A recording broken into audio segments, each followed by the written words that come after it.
All right, ladies and gentlemen, boys and girls, the stream will be starting shortly. Pompa Aerostar, welcome to the stream. Hope you're all having a good afternoon, and welcome to the stream. Hope you're doing well as well. So we are going to head on into the game. Just loading it up right now. Okay, guys. Hopefully everything is up and running just fine. It looks like chat is working fine. Mic levels look okay. Testing, 1, 2, 3. Testing, 1, 2, 3. You guys let me know if chat can hear me just fine. So we'll switch over to here and load up reverse 1999. So we are going to be going through Getian's anecdote today, guys. Should be pretty interesting. I was a serial story skipper, however I was lost, but now I'm found. Okay, guys. So we are looking to delve into the lore of a lot of characters. So there's going to be hopefully a lot of surprises on display today for me to find out when it comes to Getian. Don't know too much about this character, to be honest. At the time, I preferred to use 6 over using Getian. Getian wasn't somebody I was looking to pull for. So I literally didn't pull for him, even though I did pick up Lucy. But I was very low on pulls, as you guys know. I usually like to put a lot of portraits on my true limited characters. As you can see, I've already got 4 portraits for my paper Heron, but I haven't leveled her up just yet. But yeah, Lucy is literally my only true limited character who has no portraits, and Getian was the support character for her. So you can tell I was pretty low on pulls at that particular time in my account journey. Okay, guys, so that's really why I didn't focus on Getian. I actually ended up getting him from a loss 50-50 in the end. Oh, I still need to work on Centurion. Here he is. So I got him on a loss 50-50. I can't remember which banner it was, but I did eventually end up getting Getian. So yeah, we are going to be going through his anecdote. Feel free to ask any questions in chat, guys, and I'll try and get back to you as soon as possible. We've pretty much done all of my dailies for the day, so we can just head right on in. Whoops. And see what this anecdote and the Blue Book team has in store for us today. Hopefully everything's right. Chat's working. PNG Tuber is loading up.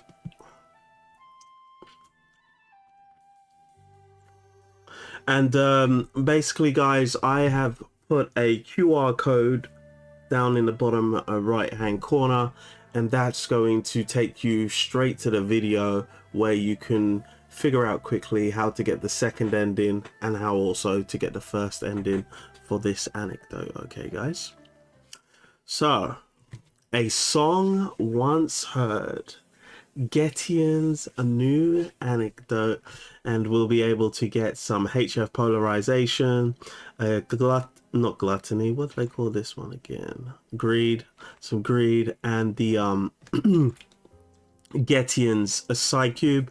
From what I understand, this Psycube doesn't actually perform better than the third commitment. So on my Getian, the Psycube I prefer to use is the Lopera Psycube, which is a third commitment, which is going to give you incantation might of 12% and ultimate might of 12% across all of your allies. Whereas with Getian Psycube, you'll be looking at 18% ultimate might at its max. Okay, guys, so I would advise against leveling up this particular side cube, to be honest, guys. You're going to get more bang for your buck on the low para side cube, which you've already probably leveled up anyway. All right, guys.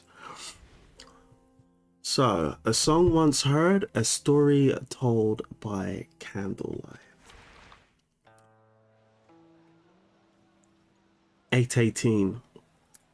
For those who master the art of music, humanity has no shortage of praise.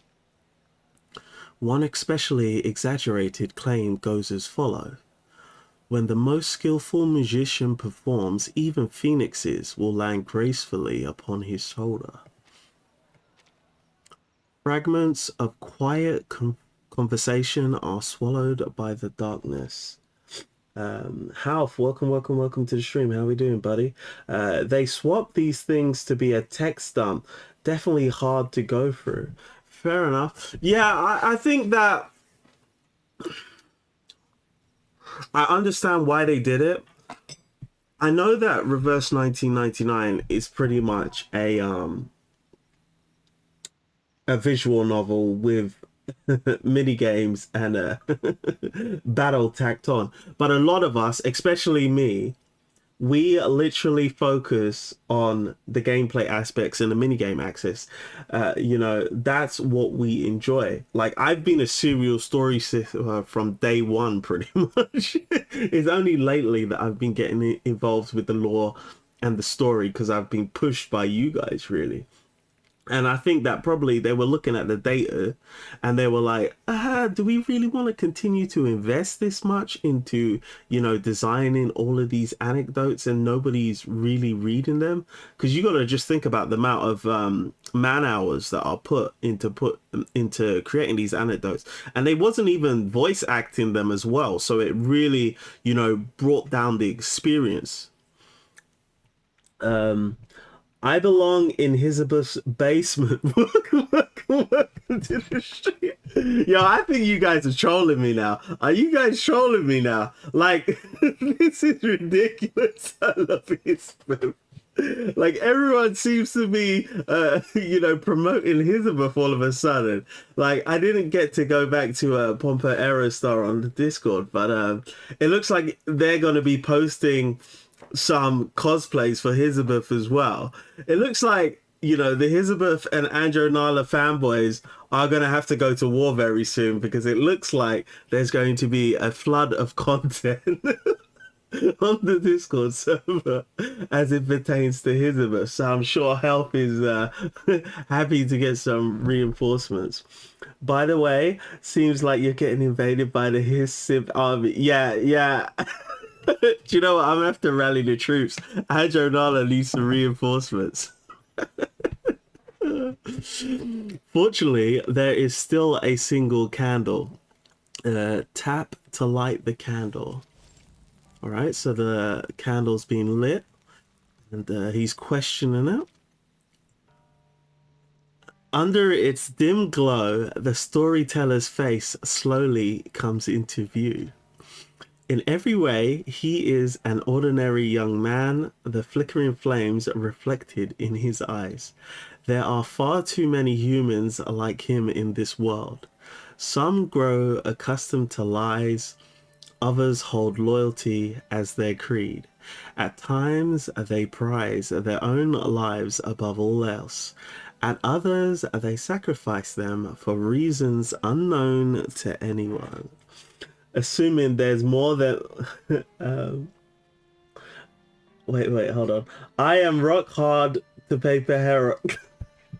That's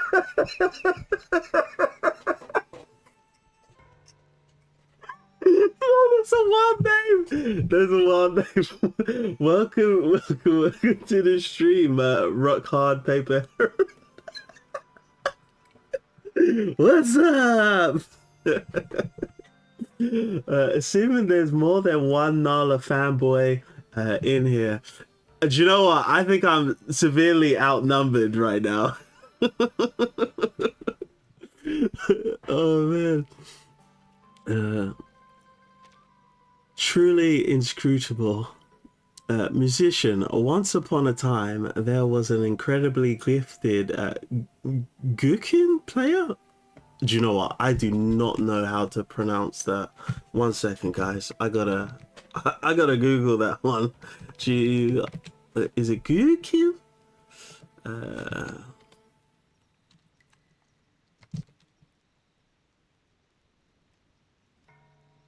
All right, so this is, let me just bring the browser up real quick so you guys can see what I'm looking at.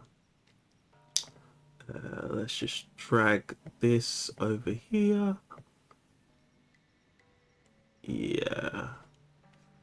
All right, so I think the best way to get the sound out is to go X this, Google Translate,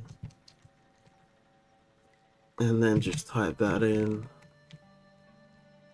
And I should get the sound. Getian. Getian. Getian. Getian. Getian. Getian. All right. So it is Getian. So once upon a time, there was an incredibly gifted Getian player. One spring, he sat alone beneath a parasol tree and played a newly composed piece. It was his life's proudest work, only it lacked a proper ending. The listener seems unimpressed. Noticing this, the musician clears his throat and unconsciously drops a hand to his side. A moment later, as if touching something reassuringly, he speaks again.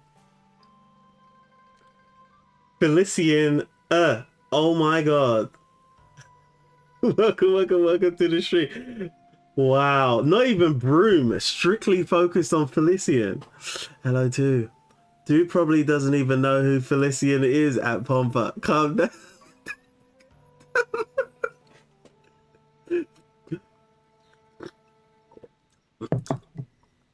I haven't completed this yet, but I'll just watch you go through it. Fair enough. Thanks for sticking around, Pompa. Yeah, do you know what? Pompa's got a lot of alt accounts. That's wild. That's wild. Oh man. When the piece ended, the Getian player looked up and saw a bird-like immortal with a human head standing before him. Why do you stop playing? He asked. The Getian player replied, "This is as much as I've written. I'm not sure how to continue." "Then allow me to complete it," the immortal said, "and together we shall create an unrivaled score, the likes of which the world has never seen." The candlelight is too dim to reveal the listener's face, but the musician does see a finger idly tracing circles on the tabletop. Another cliched story, another tale of a frustrated human yearning for the unreachable, hoping for the day an immortal might lower their gaze upon them. How laughable, how dull. I can prove it to you. Perhaps this time will be different. I'm Villa, right? Weird songs, my wife and my life. Welcome. Yo, bro. You've got an insane amount of YouTube accounts. That's wild. Welcome to the stream, Villa. How you doing? A faint rustling sound. He places something from his side onto the table and slowly pushes it into the candlelight. It's a gherkin. Do you know what? Actually, did they do that in previous anecdotes? I didn't think you could actually select the word in previous anecdotes. An aged gherkin. Do you know what? I feel like I'm pronouncing it wrong. Getian. Gutian. Yes, Chin. An aged Gutian covered in fine cracks. The lacquer is old, but under the light it holds a shine that can only come from years spent in careful hands. Its strings tremble faintly as if an unfinished melody still breathes within them.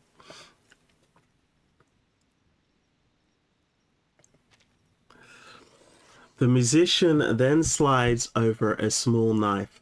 The listener accepts it absent-mindedly, turning it over in his hand.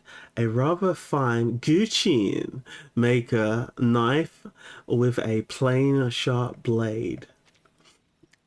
Try cutting the strings. Yo, why would you wanna do that? The listener taps the top of the table with the knife handle in response. Damn, chat. Oh, hi. I just arrived. Druvis made my phone so funny.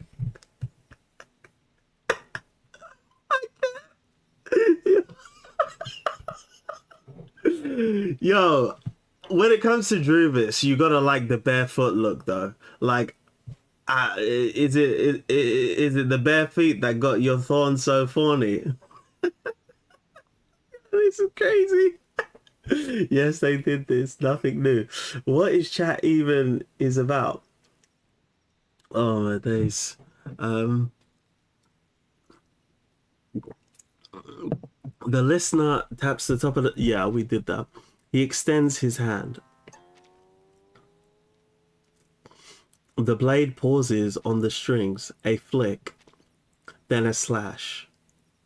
Tap to cut the strings of the Getian.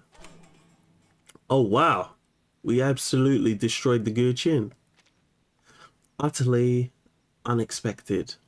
Soft gas leaves his lips as he leans in for a closer look. The strings are no ordinary black silk. Their hue is a pale blue-grey with a texture resembling feathers. They shine with a faint silvery light in the candle's glow. The immortal and the Getian player become fast friends. Admiring this new companion's talent, the immortal stayed in the human world. Using his arcane skill, he altered the bones of the Getian player along with his fate. From then on, the Getian player life flowed as smoothly as a stream, and this name spread far and wide. Yo, this is one thing about Reverse 1999. Once they get a word, they really love to rinse the word. Like, Getian has been used so many times, it's starting to get a little annoying. Because it's not a word I regularly use.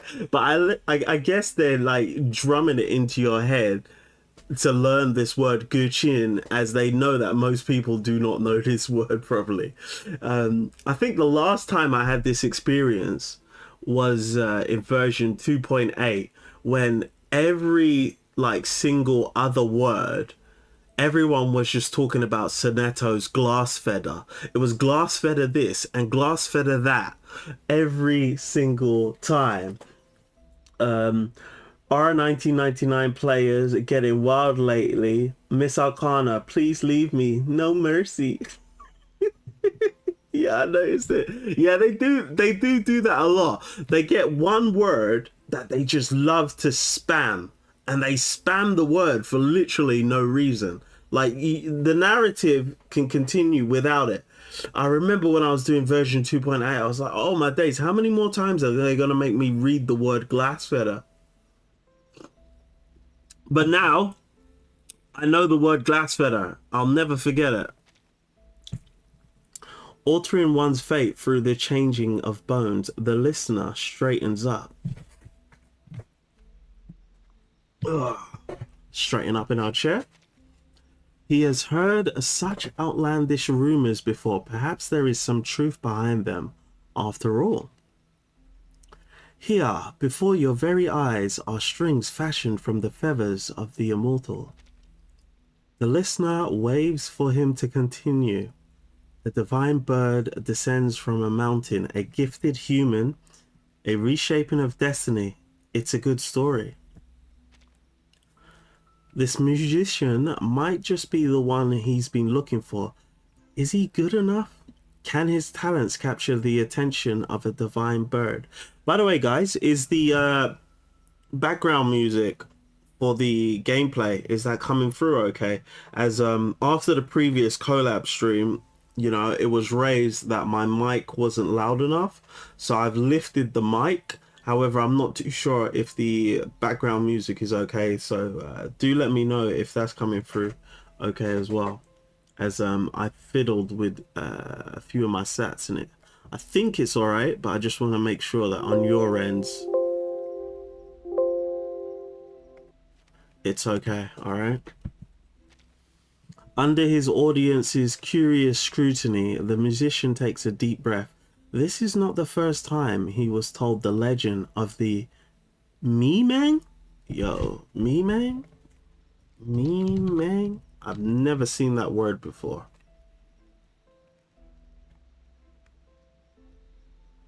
Memang means sleepy. Oh.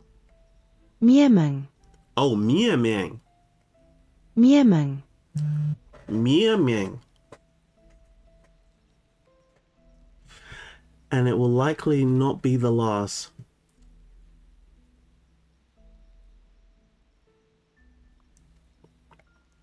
The Getian player in that story was my ancestor.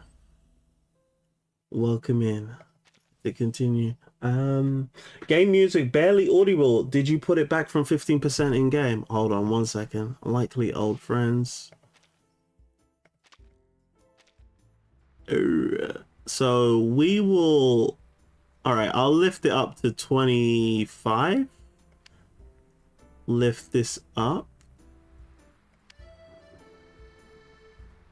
and lift these up by 5, and then bring what, this was 18, so go to 23.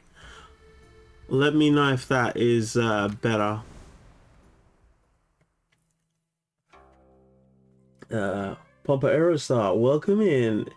It's in this Shirori story of you want to hear him say it. Okay, Memang.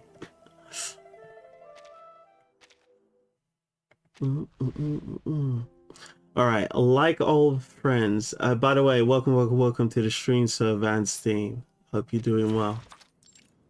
Oh, it's really foggy. It's a cloudy day. It's 9:04 in the evening. A narrow mountain path. Okay, so that's why all that fog is there.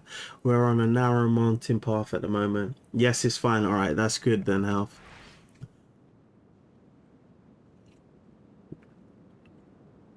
The rain does not stop until nightfall. The dark clouds disperse and the moon makes its quiet ascent. In its light, a single drop of dew slides down a slender leaf, inching its way towards the tip. This is the place. The Memang draws in his wing and lands in a clearing halfway up the mountain. Last year's fallen leaves are soaked with dew, the new grass beneath yet to grow in. It is as soft as a blanket. Cross the path, and the shabby hut is right ahead. I'm just dipping in for a bit. Have fun, y'all. Fair enough, Sir Vancine. Have a good one. A plain, low thatched hut with a few slabs of bluestone weighing down the ridges of its roof. It belongs to one of Getian's kin, who descended the mountain before the two ever met, never to return. Now it has been made the home of a human musician who wandered into the mountain by chance. With a lift of his wings, his bone staff floats lightly into the air and taps at the door. A shabby mountain hut. Above the last pitiful dregs of firewood, the musician sprinkles the crushed tea leaves into water drawn from a mountain stream. Are they using Memang to describe Getian's bird people species? Correct. Even though the water only boiled once, the flame in the small clay slowly dims. He sighs and places down a pair of ceramic cups he fished out from some corner. They're charmingly antique, not of recent make. He fills them with the tea. A cup is pushed towards the visitor.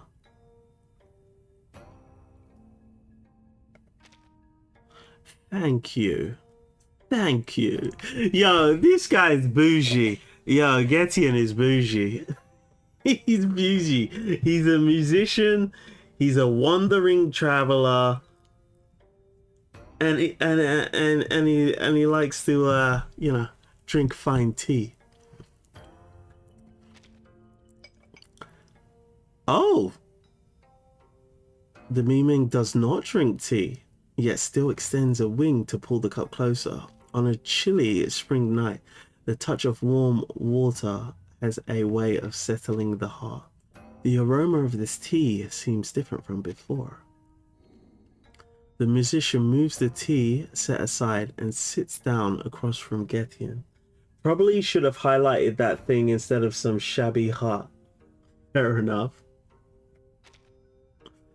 They wanted to focus on the shabby hut that he was entering. They wanted you to know about the location. But yeah, I guess as Sir Vanstein said earlier, in the Tales of Shiori, they focused more on memeing because from what I understand from reading the fandom page for Getian, they pretty much cover most of his story in the Tales of Shiori.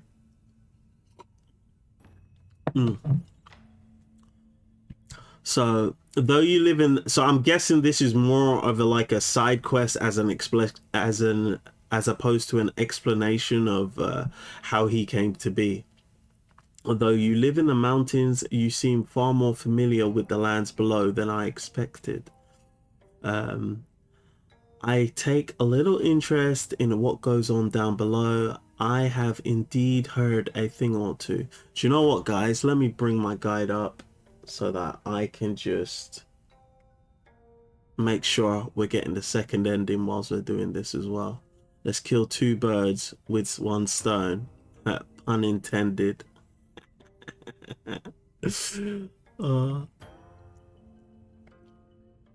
So we want to go for the second option on this one. Okay, guys. So let's go with I have indeed heard a thing or two. Getian cautiously inhales, fresh but with a hint of bitterness, curious. Perhaps because everyone brews is to their taste, he thinks. The Mimings ferry news from below along with the latest tools and techniques. Thus I have some knowledge. I have never ventured there myself though. I can hardly claim familiarity. The Miming shakes his head and changes the subject. I'm noticing a pattern here. In the first chapter, it was Getian, and now in the second chapter, it's memeing. Yo, Blue Puck is memeing me. Has your instrument been repaired? Following his gaze, the musician looks to the plain Getian as his side and gently presses a hand against the strings. There are no materials in the mountain. It will have to wait. A lamentable shame. I had hoped to play something for you. Pay it no mind. Your bones have healed well. I dare say your departure from this mountain is approaching. Yes. He stares absently at the wavering candlelight. Crack. So that's the, I'm guessing that's the crackling of the fireplace. In the silence, the lonely wick flickers and crackles. Lonely wick. Oh, is that the candle then? Lonely wick flickers and crackles. The faint sound startles the musician, returning him from his momentary stupor. He immediately smiles and turns towards Getian. I've imposed for too long. Should I stay any longer, I fear I'd be overstepping. The mountains are pleasant, but they are not where I belong. When I arrived, the river was still frozen, but spring has likely arrived in the lands below by now, and the flowers along the paling river should be in bloom.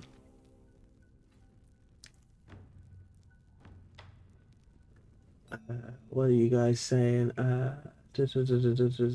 Properly hide it. I think you're supposed to drain the first tea brew you make in the tea ceremony. That's why it says, although the water only boiled once. Wait, hold on.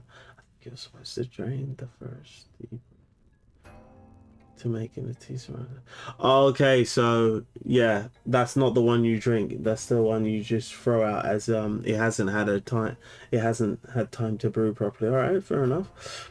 Like, that guy doesn't know how to brew a good tea.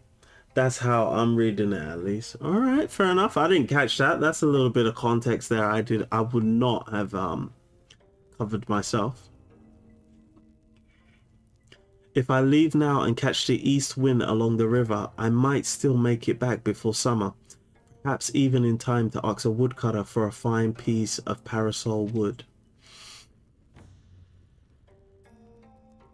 And what of your search for that legendary score? Will it continue?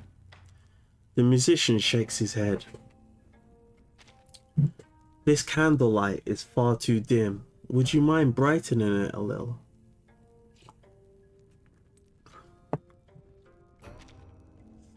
Tap to brighten the candle. Oh, there we go. There we go. That's better, thank you. He glances at the candle, quickly looks away, and then smiles once more at the memeing.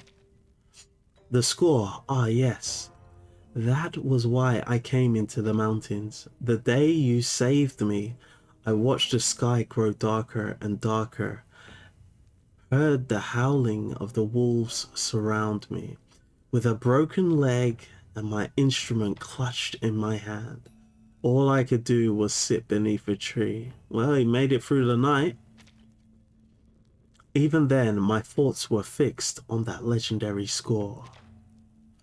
Even if the wolves came to tear me apart, I hoped they'd spare my hand so that I might at least continue to play. Yo, this guy is destined to find this score. Alright, so the narrative's starting to form. Getian and this musician are gonna go on a journey to find this legendary score, and I presume that somewhere near the end we are going to hear this legendary score played. Oh, how I wish for an immortal to descend from the heavens at that time, like your kin who once gifted my ancestors that score. Immortal. To humans, the memings might as well be immortals.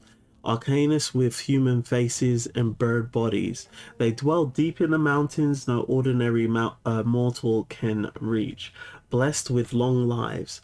Yet what truly awes and tempts is their ability to alter one's bones, and with it, one's fate. Okay. So this guy had a broken leg, and Getian has the ability to adjust people's bones, to alter one's bones. Okay, I see what's going on here. There is no need to name us as such. Memings are no different from humans. We too will one day fade away. But to me, this truly is the blessing of an immortal. In the candlelight, the musician spreads his hands. His fingertips and palm are fixed with calluses. Though I've never found the score, these hands were spared. That alone is thanks to you. Yeah, I thought so. Getian helped him in his time of need, got him up and running again, probably fixed his bones somehow.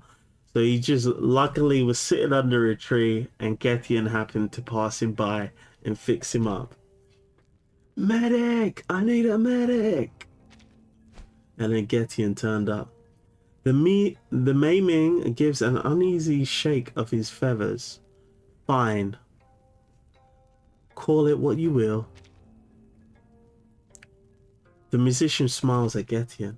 But now that I think of it, after searching for so long, the score is probably not in the mountains, or perhaps I am simply not destined to find it. Such things can't be forced. Besides, I have already met an immortal on this journey, just as my ancestors once did. When I return and compose a new piece, who knows, it might be even greater than that one. The twist is probably that it was Getian who had written the score for Dude's long ancestor. Probably that would be interesting, but it would be surprising if Getian held that card to his chest all this time, and it somehow would follow the overall theme of immortality of this patch's story. Yeah, it does fit in. It does fit in. But to be honest, I'm sure there's other characters they could have chosen, because there's so many immortals in this game, to be honest, in this fantasy world of Reverse 1999, that it didn't exactly have to be Getian in this anecdote. I'm sure they could have picked other characters as well. As there's not much music in the story of version 3.4, but we'll see where the connection lies. The meme man thinks in silence, his talons are lightly tapping the ground. You have made up your mind, so be it, but the path is dangerous at night. Come dawn, I will see you down the mountain. However, there is still one place amid these peaks that may hold clues about the score. Since you will leave tomorrow, perhaps you might come tonight and see for yourself. Alright, so we're heading to the bottom of the mountain. 3 echoes from the mountain. Did you notice that there was a bone on the bottom right hand of that stage select? So I'm guessing the bones are stages where you have to do this mini game. Perhaps some tremors still linger in the mountain, enough to gather into a melody. Short tune fragments remain in the score left in the mountain. Spend points to unlock fragments. Every note is worth a different number of points. Fill the fragment with notes. The fragments unlock when you've accumulated the required number of points. So we're going to put 6 in here. We're going to put, so that's La, Mi. So we're going to put 3 in here. And then lastly, 5. So we're going to put Sol. So La, Mi, Sol.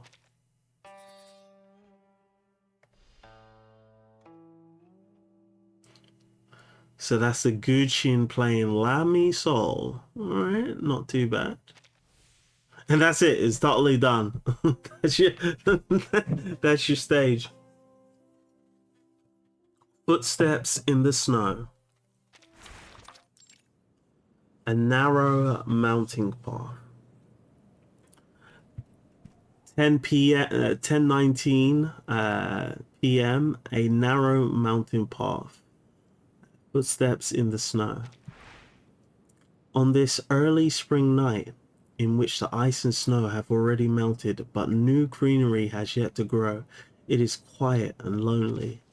The musician carries his Getian on his back, following Getian along the mountain path towards the temple. Records of the Miming's clan's history since their arrival in the Central Plains are kept in the Temple of Getian. Ooh, there is a temple named after Getian. It's his namesake temple. Possibly, if an archived copy of the lost score still exists somewhere on the mountain, it may well be there. Or maybe Getian's parents named him after the temple.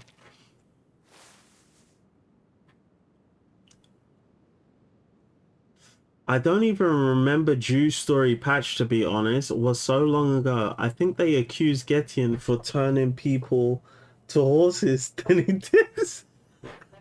did. Yo, he did a Merrill on him. Except instead of doing it to himself, he was doing it to other people. And then the horse Yenisei convinces him not to dip.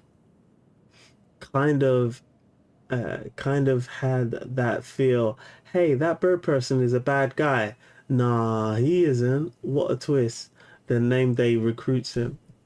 Okay, fair enough. I might have to go back and do notes on Shiori and figure it out.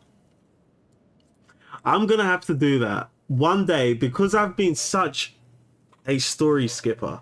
I'm gonna have to go back to the beginning and read probably all the way up to 2.8. I skipped 3.0, 3.1, and 3.2. I'm gonna have to do so much. It's gonna take me so long just to catch up. It's gonna be crazy. I'll probably have to do it one day. One day. Rare Bear, how we doing, buddy? Welcome to the stream. Yo, can't watch because I haven't played it yet, but wanted to say hi. I appreciate you dropping by, Rare Bear. Greatly appreciated. The candlelight is barely bright enough to illuminate the ground beneath their feet. Even with the mimings leading the way, the musician looks somewhat ragged. The night dew soaking his sleeves as he pushes through the waist-high grass. Yo, no one is tending to this grass. When Getian stops once again to wait, the musician speaks up, apologizing. I'm sorry. You saved my life, for which I'm already deeply grateful, and now I'm causing you even more trouble. If it isn't right of me to put you through so much. I was just trying to bribe GOT games to play reverse. Oh, fair enough. Do you think you're gonna get them to do it? Reverse 99 does lack story retellers, and God knows it needs it desperately. But his chat chose Woo-Wah Stage. I think Woo-Wah's got their is it second year anniversary or something? I watched a just last night I watched a I think it's a gacha cast by Gacha Smack, and they were talking about how the story hasn't been progressing in Wuthering Waves, and now they're really stepping up the story.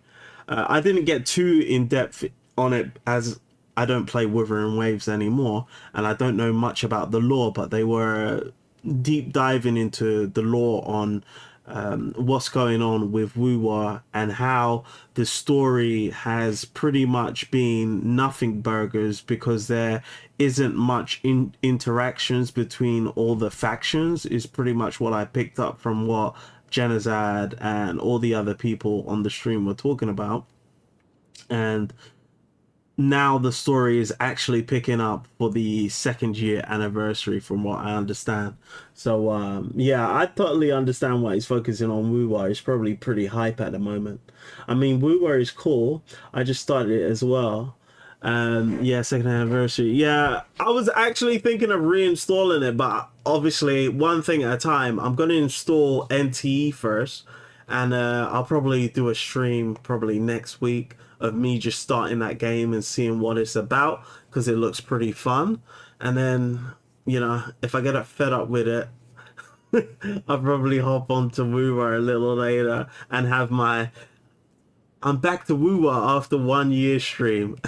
Here's what changed. Just do one of those streams. You know, streamers always do that. Content creators always do that. Honkai Sorrel after 1 year. What's changed? Saving others is but a simple gesture. I never thought to ask anything of you in return, but you shared something with me I never expected. By that logic, it is I who owe you. Oh, Getian! You're so... You're a joker. Something you never expected?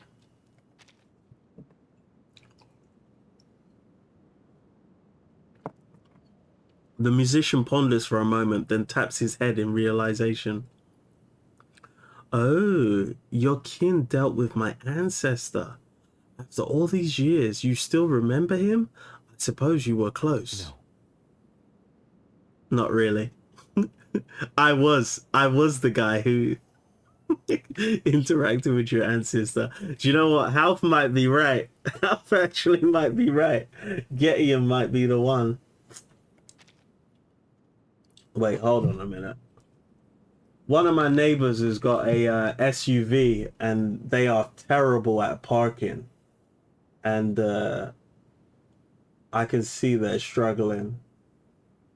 I hope she doesn't dent my car.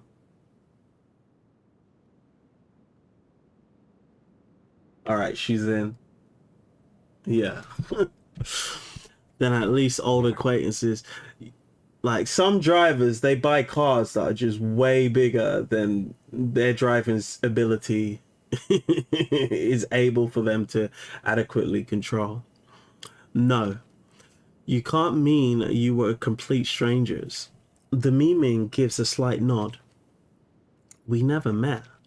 Well, Getian extends a wing, brushing aside a clump of white Kogan grass. What the hell is Kogan grass? Kogan grass. Alright, let's see what Kogan grass is about. Reject. Kogan grass is a highly invasive perennial. What the hell is this word? I've never seen this word in my life before. Rhizomatous. Rhizomatous.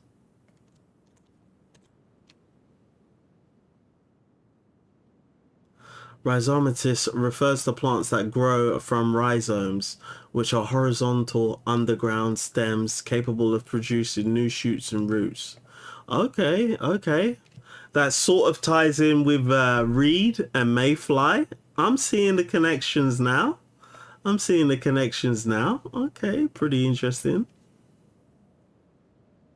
We got two different types of grass. Slightly different from reeds, but yeah, still in the same vein. All right.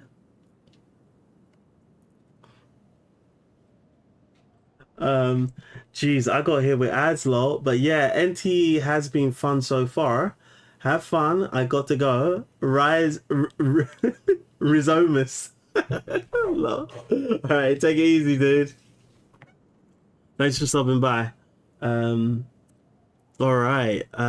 Yeah, that is the first connection we're having between a version 3.4 story and this Getian's anecdote. I am simply curious why he, or rather they, descended the mountain. I have read every word of every record in the temple, yet found nothing of the answer I seek. The memeing tilts his head towards him. You come from the lands below. I'd like to hear your answer. I see. The musician suddenly understands. After you mentioned it last time, I gave it some more thought. To a memeing, centuries may pass in the blink of an eye, whilst the world down below has changed beyond recognition. After so many years of retelling, the details of the story are bound to become unclear. What I've shared is all I've heard. As for any further details, I truly don't know. At least. Still, from the perspective of those below, what the story describes does make sense. He pants as he climbs another stretch of steps. Humans may differ in temperament and appearance, but in the end, everyone living in this world wants for something. That never changes. I don't disagree with you there, musician. He's talking some facts. Some seek power, some seek wealth, some seek generational fame. others seek everlasting glory. I'm gonna be honest with you. Most people who seek power seek all of those other things as well. Like, they're not mutually exclusive. Like, usually if you're going for power, you're going for power because you want wealth. If you're going for power, you want fame. You know, if you're going for glory, you want fame, power, and wealth. They're all connected, to be honest. But he's kind of said them as if you would mutually, you know, seek one of them as opposed to all of them at once. If you're an ambitious person, you're an ambitious person. You're going to want all of these things. And of course, some seek a peerless score. Joker. He can't help but smile, pointing at himself. I risked my life.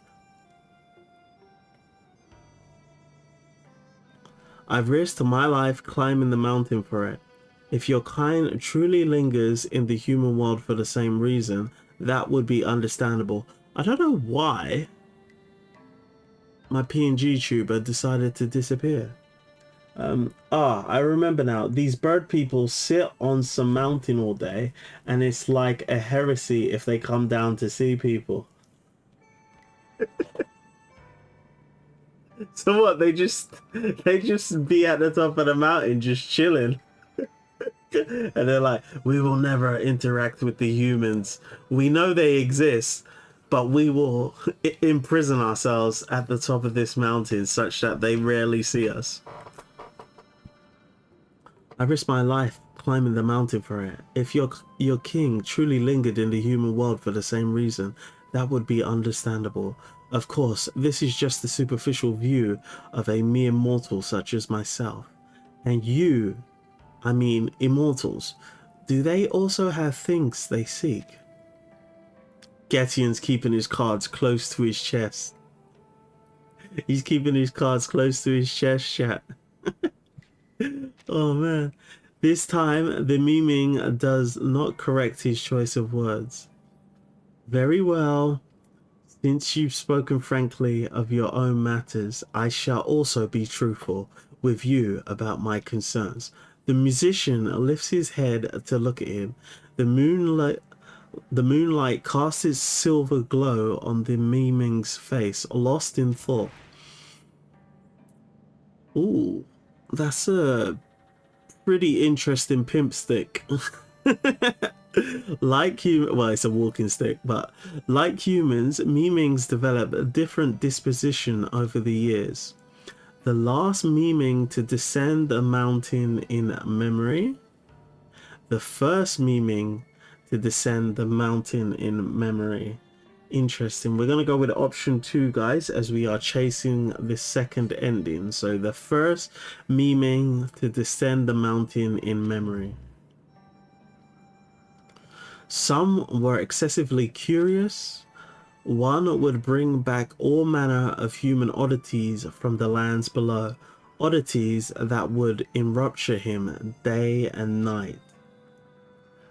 Passing by his dwelling, Getian had thought of himself sooner or later, and some were quiet and reserved.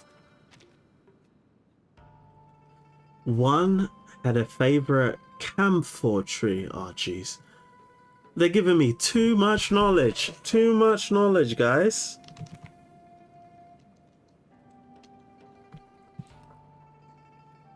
All I know about is oak and maple.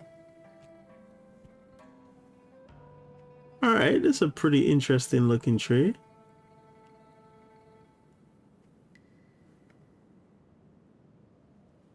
The camphor cinnamomum tree.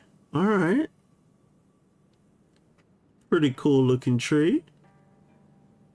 I guess this must be a very eastern tree.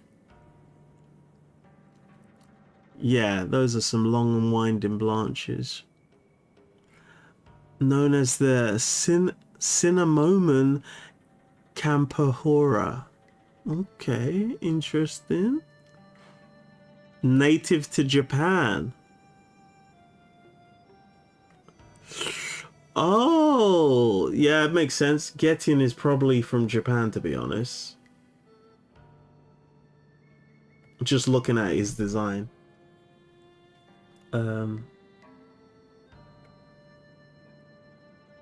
That's such a kindergarten level exposition filled dialogue. Your avatar probably cringed and disappeared.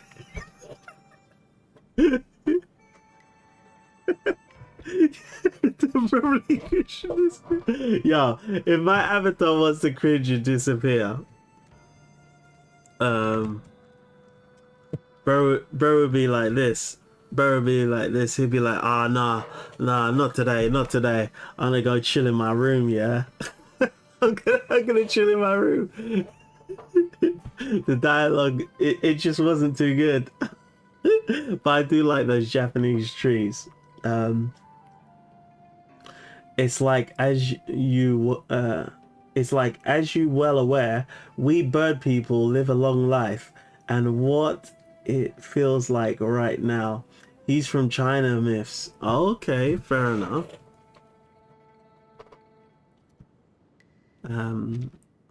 Somewhere excessively curious.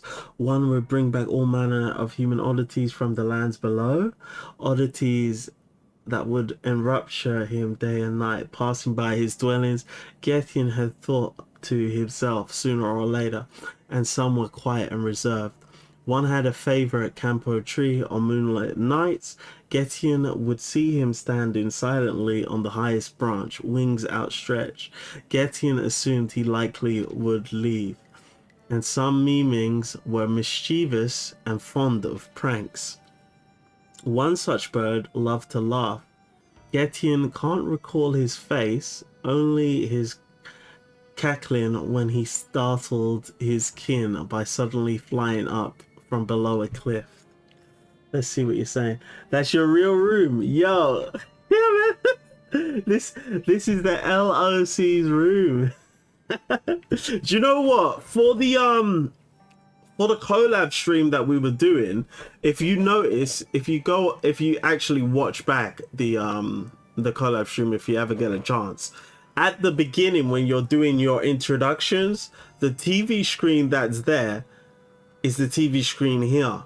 And this is originally the concept I was looking to do. I just didn't have the time to do it. But I was going to build out each and every one of these. But I just didn't get the time to do it. But here's how it was going to look completely. I was going to put all of you guys' data, your icon, and then we were just going to have your backgrounds as you have them. I was going to reach out to you guys and get it, but I was just so busy on that final week, I just didn't get a chance to execute it. But yeah, it's just one of those things that were left behind, and then I decided to start building out scenes as well. So I've got a lot more things coming down the pipeline and a lot more ideas I want to do when it comes to live streaming and how I handle the production of my live streams moving forwards.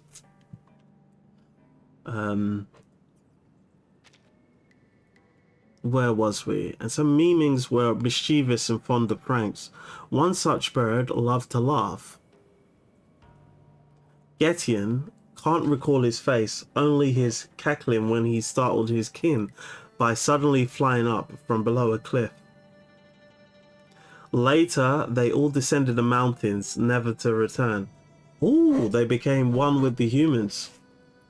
All I recovered were their bones that gave me no answers. However, I read of where they went after leaving the mountains, whom they met, and the places they passed. But, so maybe one of those people, one of those Maimings, met this musician's ancestor. The Maiming hesitates, his feathers trembling slightly. I still do not know why they left. It doesn't sound completely unsolvable though. The musician pushes aside a clump of mugwort and takes a deep breath. He smiles at Getian.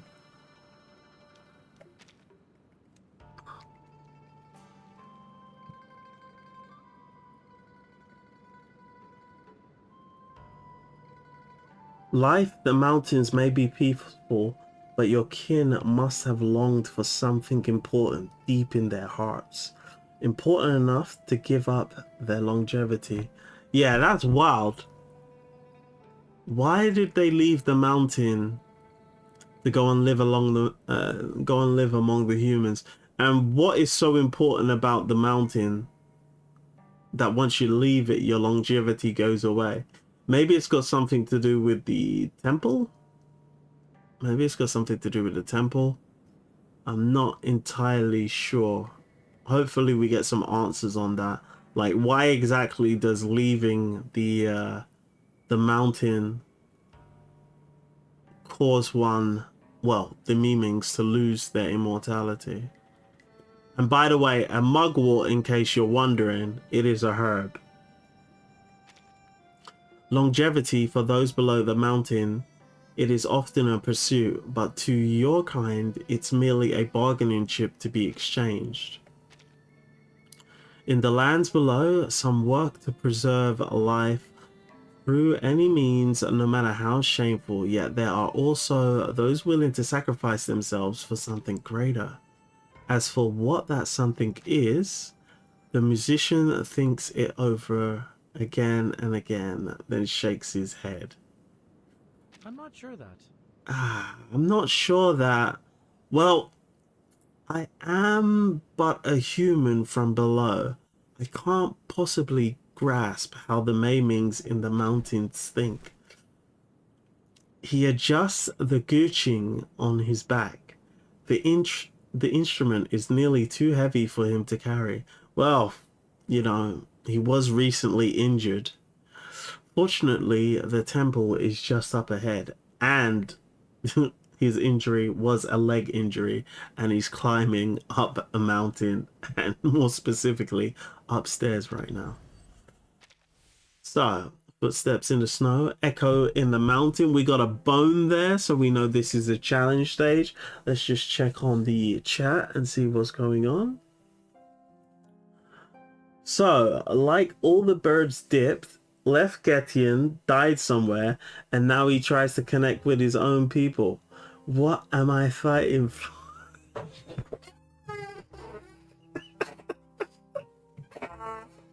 Yo, stop trolling Getian's side story. Stop trolling Getian's side story. Oh.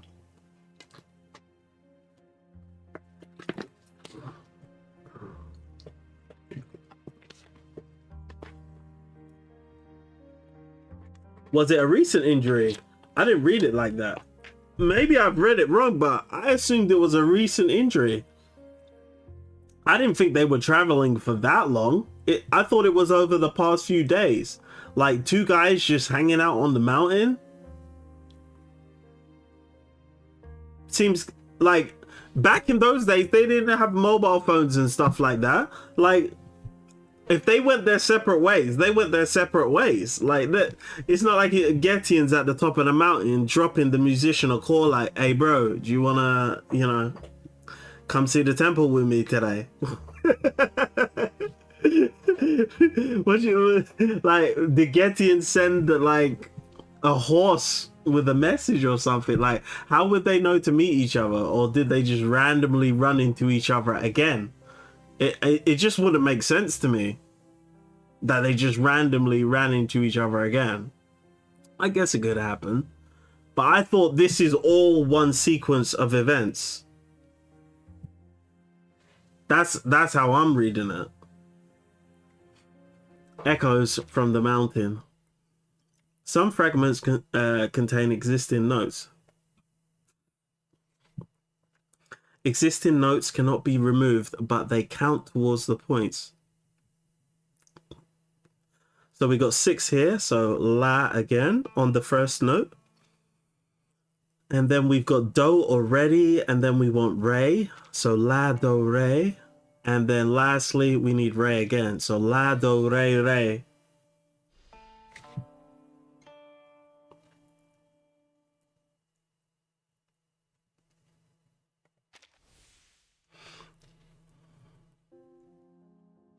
Do you know what? I never noticed that.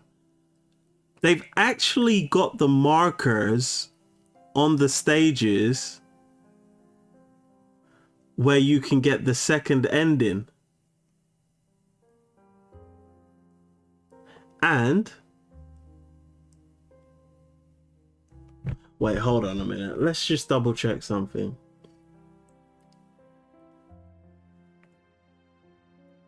Nah, it doesn't tell you which way you should go if you want to get the second ending. It just tells you that this is a fork in the story. I never noticed that before. Yeah, it just tells you that there's a fork that you can take in order to get the second ending.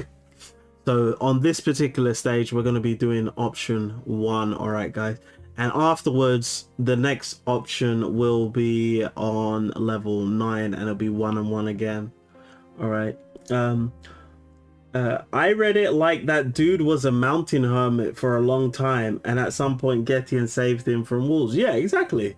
He saved him from wolves because he bust up his leg, and Getian's got the power to heal bones. So like that one day Getian visits, the man's like, dude, this mountain sucks. I sit all day in this hut and can't find any. And Getian's like, bro, did you even search? Let's go visit the temple. Oh jeez. The old tree in the yard. Yo, these boys are hanging out late together, boy. 11:40 p.m. A temple in the mountains.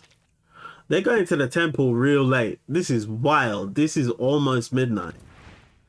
So we're gonna light the candle again because it's clearly very, very dark. All right. So it's dark. Yeah. We need to show guys that it's dark. Okay. It's nighttime, guys. It's nighttime. Oh man. So this is the temple of the mimics. Seeing the lights kindle before him, the musician pauses. It seems this place is not quite what you had in mind.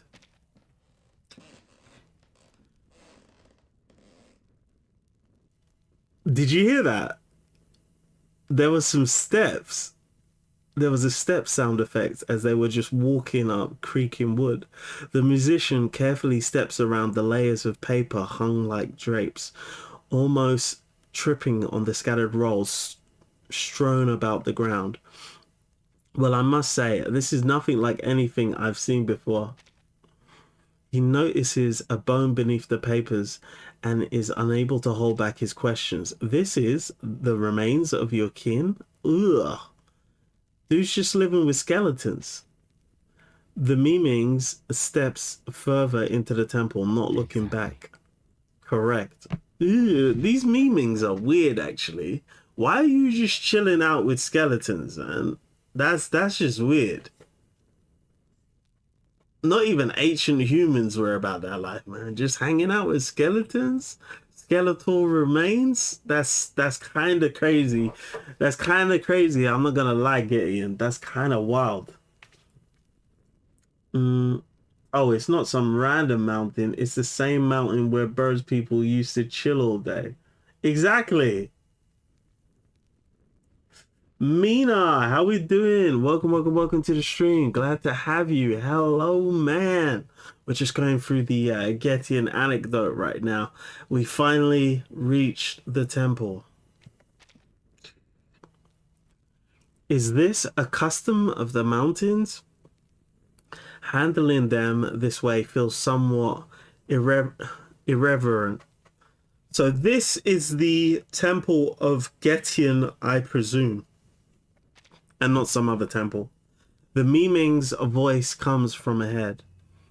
They are gone, but flesh and bone, why fuss over it? His voice pauses, tinged with curiosity. Your concern tells me it is different in the lands below. How does your kind treat the dead? Getian has some skeletons in his closet. Well, he did, but then he decided to take them all out and just throw them about the place. He said, I don't need no skeletons in my closet.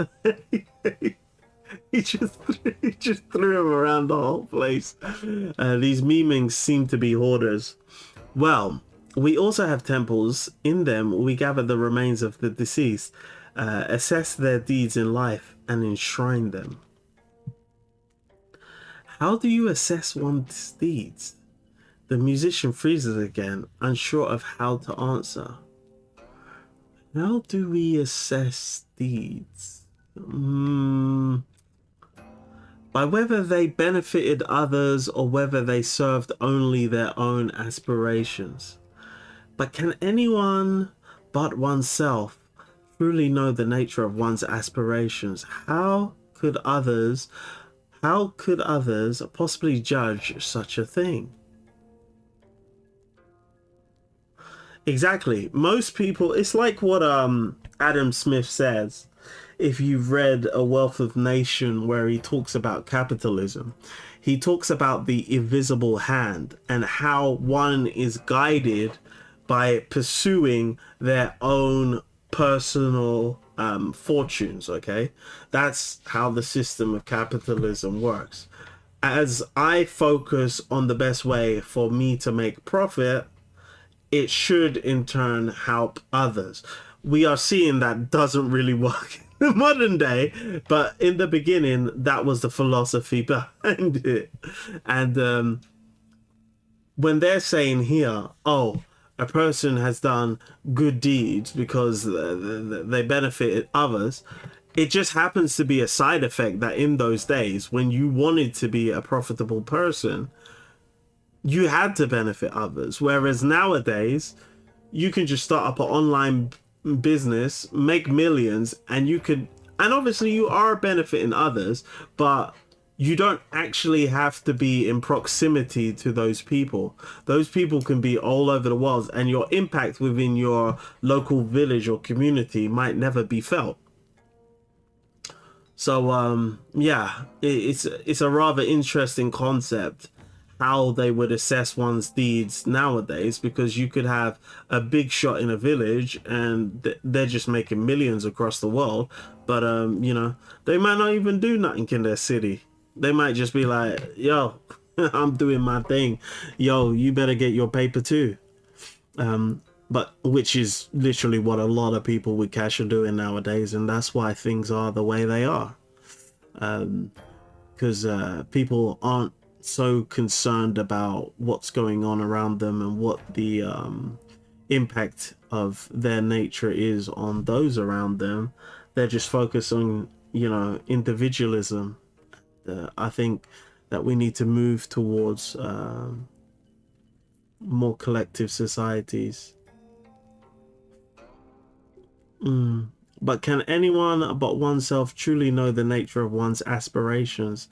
How could others possibly judge such a thing? On such a night, in such a place, the Miming's voice sounds eerily calm, echoing as if both near and far.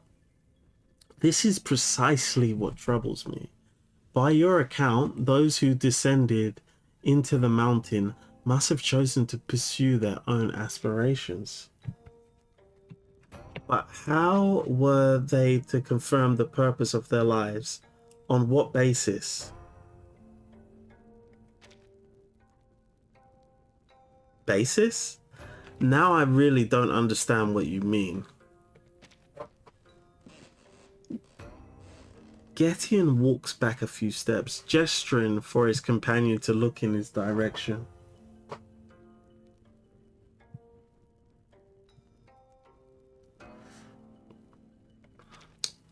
On the way here, I told you of 3 of my kin.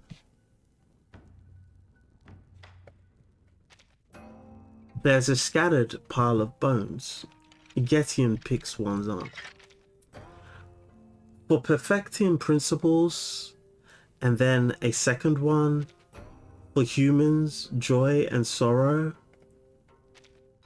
and a final 3rd bone. Hello man. Getian has some skeletons. The Discord chat want my phone number, but every time I write it, no response. Yeah, I think I think Akari Keel had the same problem. I don't know how they got around it. Do you know what? Let me send them a quick message. I might have to just take that off my Discord. Like, literally, Mina, the reason why I stuck that on is because I used to really get a lot of people hopping into the Discord and just posting OnlyFans and crypto scams and just loads of degenerate stuff, okay? So I stuck a more higher protective measure on my Discord to stop those people being easily able to get into my Discord. So only people who have verified phone numbers will be able to get into my Discord, but it does seem like that is becoming a hindrance. So I'm gonna have to figure out a solution in order to take that down, but still have protection so that I've not, like, I haven't just got to keep jumping into my Discord and booting people out because they're posting about OnlyFans and crypto scams. So what I probably think I'm gonna do is I'll probably just have to turn embeds off again, because that's originally was my solution to the problem. I turned embeds off on my Discord. They assess deeds based on religion, obviously. Is LOC a secret commie by any chance? I can neither confirm or deny health. But I've made my opinion pretty like, if you just read into my philosophy that I just spouted, I pretty much let it go, right? Anyway, I failed to get Recoleta, but at least I collected Dynamo Team, Corvus, Auric, Flutterpage, and Kipperina. All right, that's not bad. You're gonna have to get Sharon one day though. But yeah, that's a pretty good team. And then you know, in about 2 patches time, you're gonna get a really good character for your Dynamo Team. But yeah, you would have been able to replace Flutterpage with a Recoleta with her Euphoria in future, and then stick in that character from 3.6 instead of Kipperina, and then you would have a really good Dynamo Team as well. But you probably wanted a Recoleta P1 anyway, so it's not really too much of a shame that you didn't get her, to be honest. Kip is impromptu, not Dynamo. At this present moment in time, health, Kipperina is the Dynamo sustain. Who are you using instead of Kipperina at the moment in your Dynamo Team, bro? Mina may not know about what's coming in 3.6. Do bear that in mind.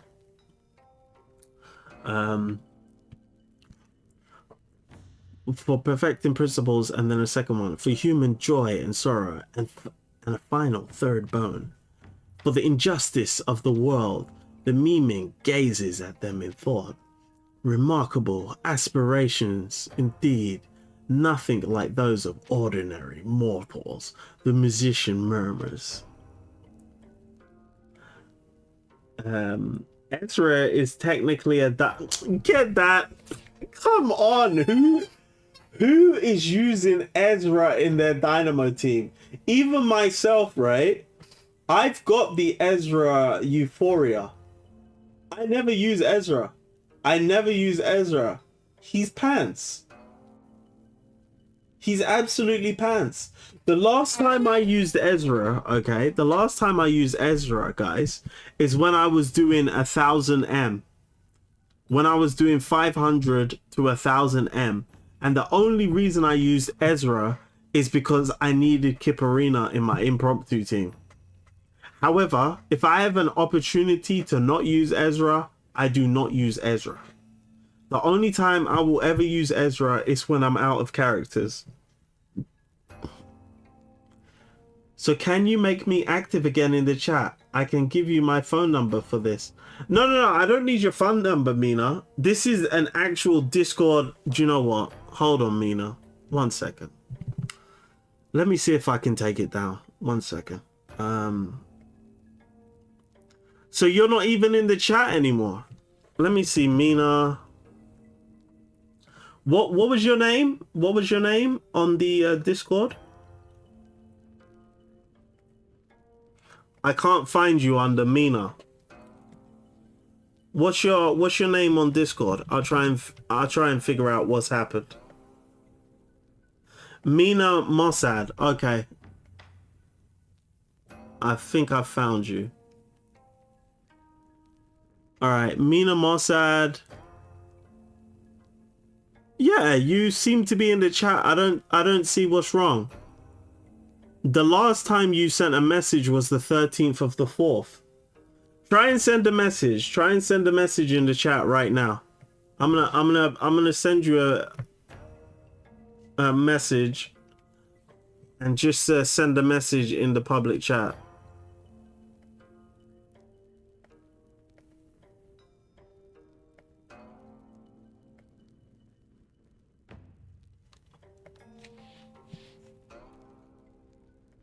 Otherwise, I'll just take off that requirement.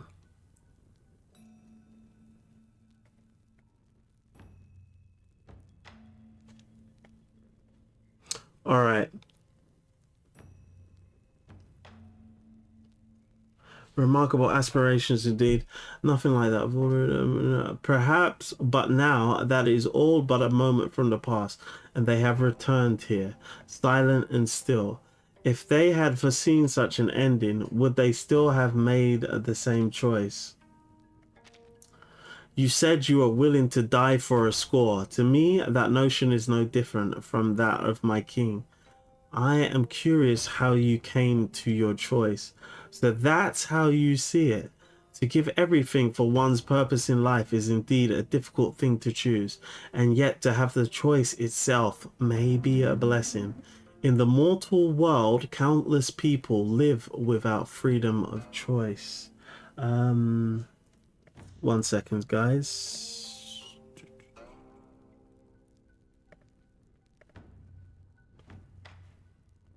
Dun, dun, dun, dun.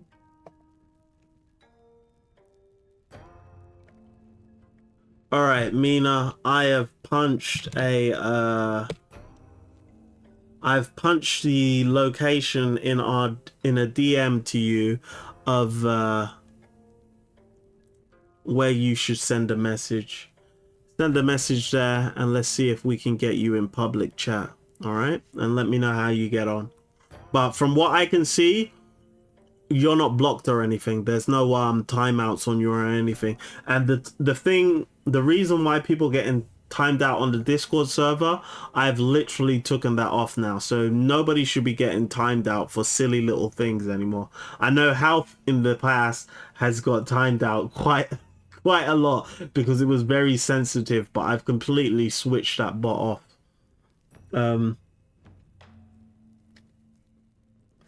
I don't use Dynamo though. I got disappointed with it more than once. I think you're gonna find that once 3.6 character comes along, Health, you're probably gonna want to use Dynamo a lot more. Kind of confirms Kib is impromptu. You need her for impromptu. I can relate though. Need Flutter Page for everything. Exactly. Yes. Plus, wouldn't Marsha be better than Kib? No. Okay, I will try. This dialogue goes all over the place. It's like the writers made their first draft and gave that away. Bro, you're trolling too hard. You're trolling too hard, bro.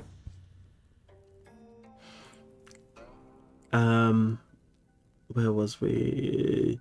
You said you were willing to die for a score. To me, the notion is no different from that of my king. I'm curious how you came to your choice, so that's how you see it. To give everything for one's purpose in life is indeed a difficult thing to choose, and yet to have the choice itself may be a blessing. In the mortal world, countless people live without freedom of choice. As he gives his vague reply, his gaze drifts absently out the window. The moon has begun to sink westward, and the sky has shifted from a shade of deep inky black to dark blue. Dawn is still some time away. He withdraws his gaze, clears his throat, and changes the subject. How are we to find clues about the score among all these scrolls and bones? I can't imagine we'll come up with much of anything. There's no need to worry. Just play something. What? Please. Your ancestors bonded with the Maiming through music. If any clues remain here, they will respond. A mountain wind blows into the temple, causing the hanging papers to rustle. The musician reaches out to hold down a scroll that is almost blown away, offering an apologetic smile to his friend. I'm afraid the damage my instrument suffered in the mountain hasn't been repaired yet. I opened Discord, but the same problem. The chat has one link for this video. I don't know why Discord don't accept my phone number.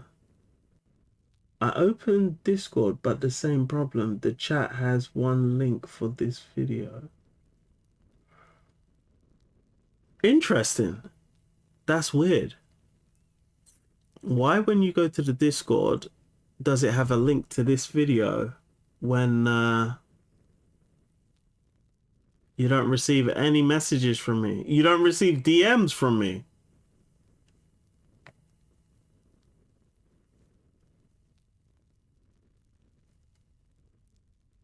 That's interesting. Not too sure about that one, buddy. If you follow that link, you should jump literally to the public chat on my Discord. But I will I'll figure out how to turn off the mobile phone verification settings, and I'll turn it off and see how it goes. I got a feeling it's gonna get a bit hectic though. A mountain wind blows into the temple, causing the hanging papers to rustle. The musician reaches out to hold down a scroll that is almost blown away, offering an unapologetic smile to his friend. I'm afraid the damage my instrument suffered in the mountain hasn't been repaired yet. The Maiming thinks for a moment. I believe that can be resolved. I do not know what your instrument is made of, but whatever you need ought to be here in the temple. The gentle smile on his face slowly fades. Wait, hold on a minute. Didn't he vandalize his Getian himself? And then he's complaining about how the instrument has suffered damage. What the hell is going on?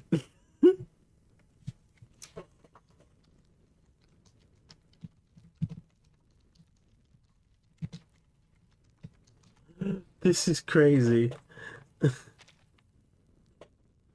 The gentle smile on his face slowly fades.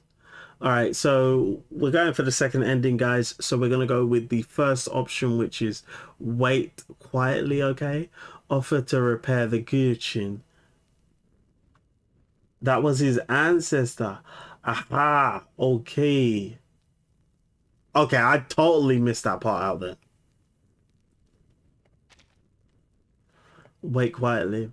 The Maiming lowers his head, studying the musician's eyes. The wind flickers the candlelight, casting the musician's face in shifting shadows. After a moment, he lowers his head and sighs. Due to your decision, you've grown more confused.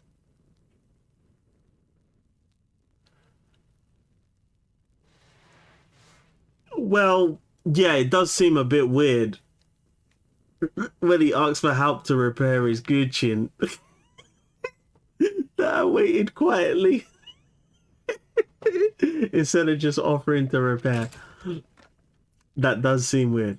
Bang. He unfastens the Getian and throws it to the ground. It lands with a heavy thud. Musician, please believe me. I have no ill intent. Yo, that's jokes. Okay, we got another bone stage. 1 second, guys. I'm just going to adjust something on my Discord quickly. Verify the Discord. You need a valid mobile number. So, click the start verification button in Discord. Valid phone number. Did they send you an SMS verification code?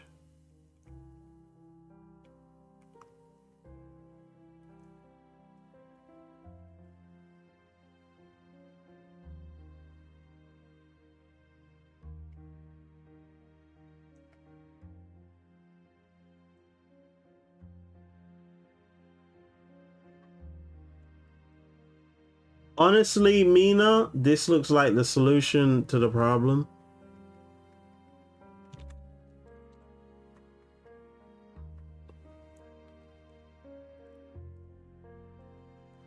This should solve the problem you're having. If that doesn't fix it, let me know. But yeah. I do know someone else was having that issue, but we got it resolved. Echoes from the mountain. All right. Oh, it's not giving me any text or anything. It's just like, oh yeah, just go right ahead. Okay, so we got 8, 9. Okay, so 6 and 3. Okay, I used the link and returned to the chat, but still can't write. You can't write now.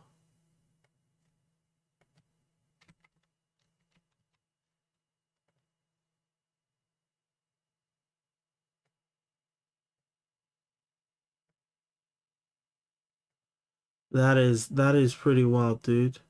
That is pretty wild. Opening mod view.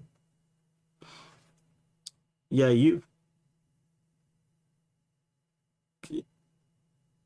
you don't have any timeout or anything, dude. You have permissions.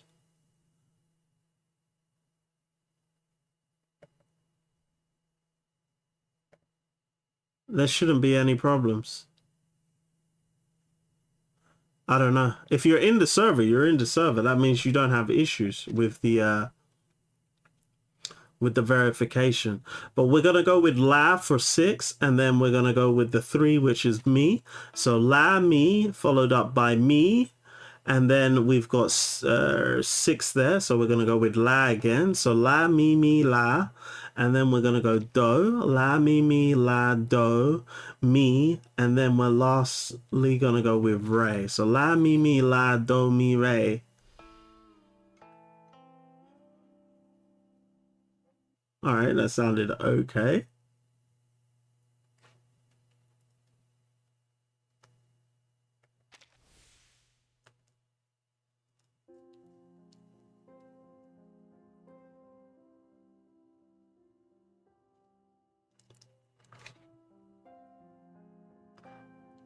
The whole thing is probably why R99 story doesn't click with me. You read it, more than half of the content goes over my head.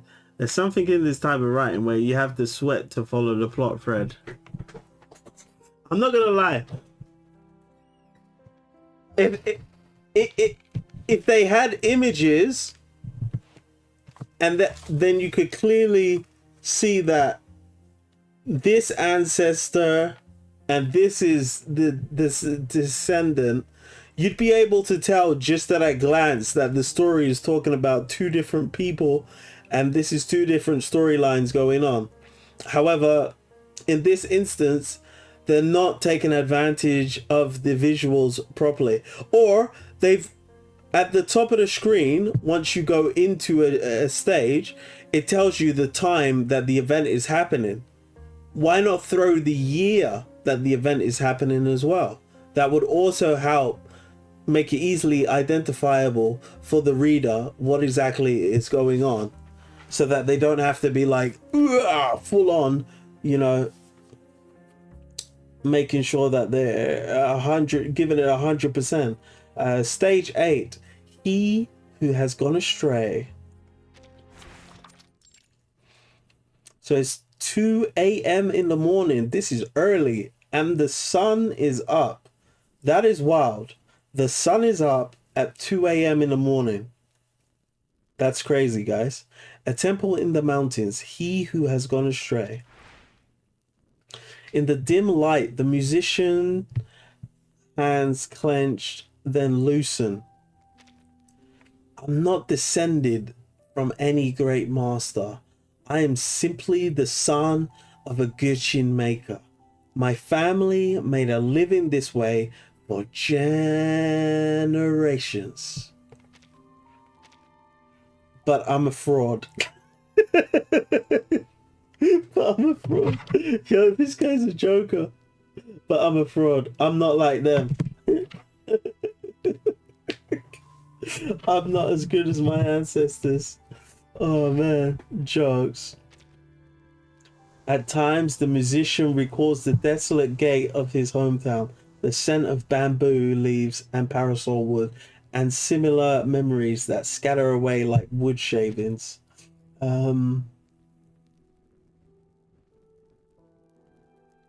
Probably will have to feed it into an AI and request a summary picture.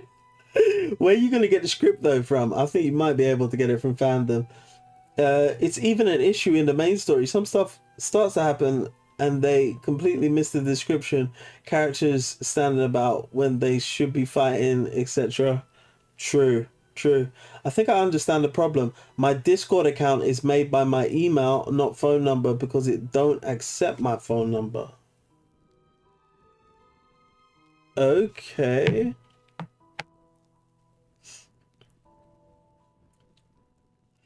At times, the musician recalls the desolate gate of his hometown, the scent of bamboo leaves and parasol wood, and similar memories that scatter away like wood shavings. Under the shaded eaves, his father once told him the tale of their ancestor meeting a divine bird, and so he said he wished to learn how to play the Getian. His father laughed, then gently stroked his hair.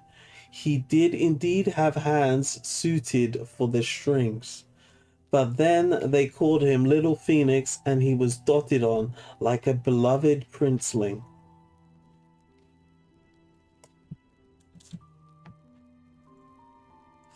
But his father left far too early.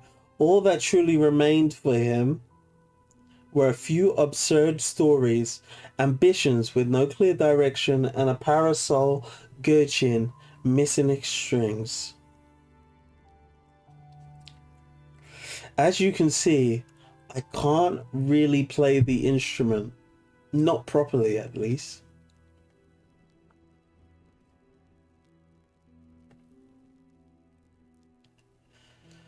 I know the materials of the string and soundboard well enough, but I never had the chance to spend much time learning to use them.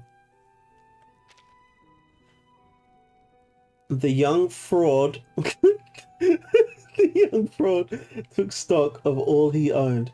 The story was well prepared, and the parasol was a rare piece of fine wood. All that was missing was a miracle people could believe in. The musician found a Western merchant who sold arcane materials and discovered that miracles were cheaper than he thought. Fireproof cloth, the mane of a divine steed, and silk as tough as oh, piss off. Silk as tough as jade. No way. Tap to string the instrument. Oh, we fixed it. And the Getian was complete. One so beautiful it almost looked as if it were really made from a divine bird's tail feathers. I left the village like that with the Getian slung over my shoulders and the maker's knife my father left me strapped to my waist. Really? The maiming is a little surprise, but does not interrupt. There are always people willing to pay a hefty price to glorify their households with stirring legends.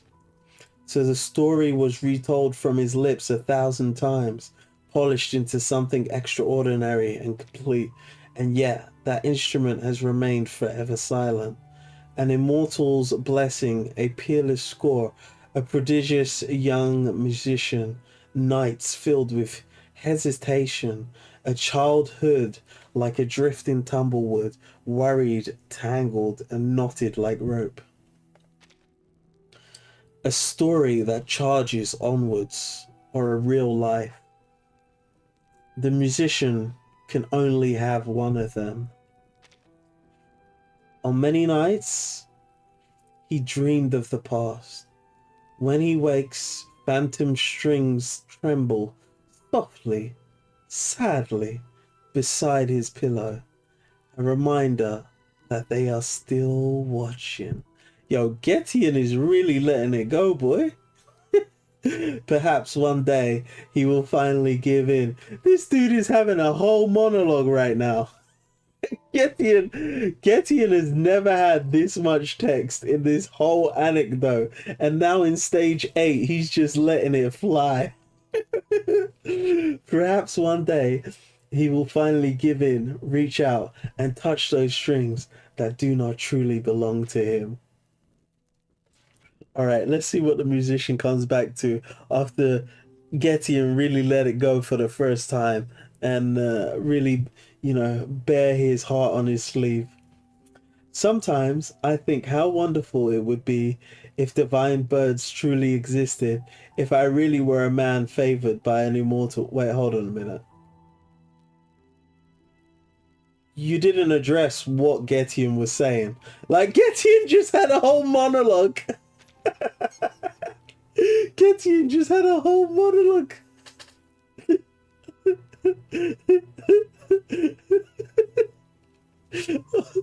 Oh my days, that's hilarious. He just totally dismissed it, and it was like, oh my days, wouldn't it be wonderful if divine birds truly existed?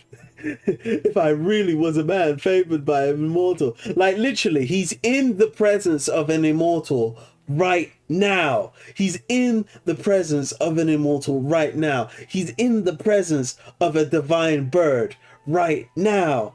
And he's literally hearing a monumentous spiel from exactly what he is hoping for right now. And he's just not appreciating the moment. He's just not comprehending his present reality right now. This is no way. Sometimes I think how wonderful it would be if the divine birds truly existed. If I really were a man favored by an immortal. Getian lowers his gaze slightly. Birds that can change a person's fate do indeed exist. Yet, for a maiming, this is a melody that can only be played and cherished once. Musician, then someone actually believed the story. They forced me to climb the mountain and find a maiming for them. Getian, I see. When I first met you, I saw in your bones that you were hiding something. Now it is clear. I'm sorry. I'm sorry. I don't know. I didn't want it to be like this, but I had no other choice. He stammers as he explains. Alright, let's see what you're saying. Can you make it to the email instead of about I think I understand the problem is can you make it by email instead of phone number? I'll check that after the stream. Alright, Mina. So this musician dude says he can't even play music. What a twist. Now I know you're trolling. Now I know you're trolling. It's a narrator, not Getian. There's a line break after. Do you know what? I totally missed that. Is that how? Do you know what? They really should just put narrator. This faded dotted line is how you tell between the difference between narrator and Getian.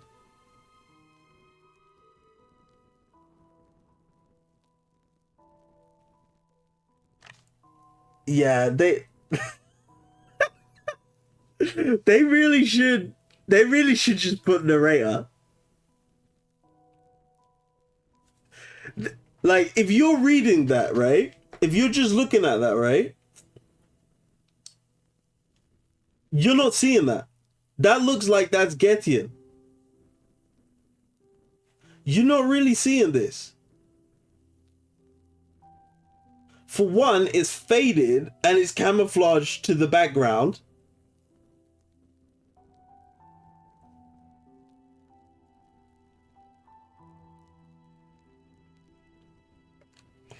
That's a more fair. That's a more fair comment.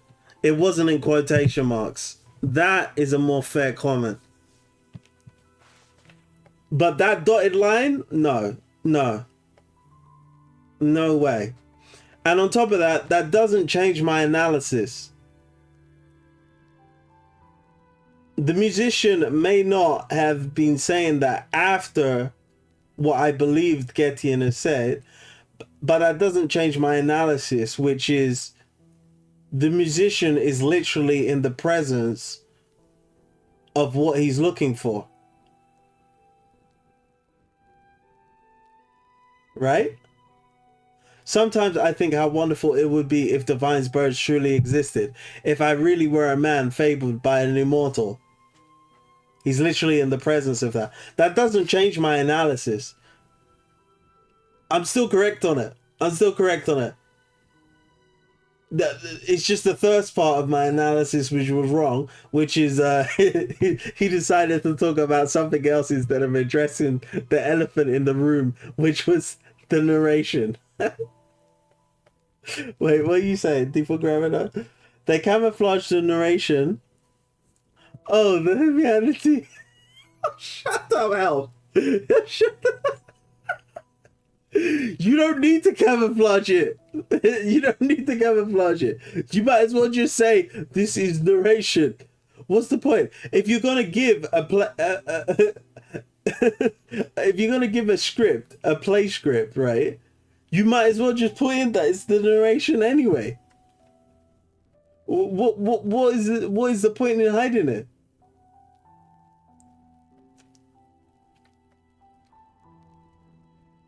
The way I read it, the musician was actually a fraud. He had his beautiful instrument and was telling people how he's searching for this masterpiece song. For creds. I'm not too sure what you mean by that, bro.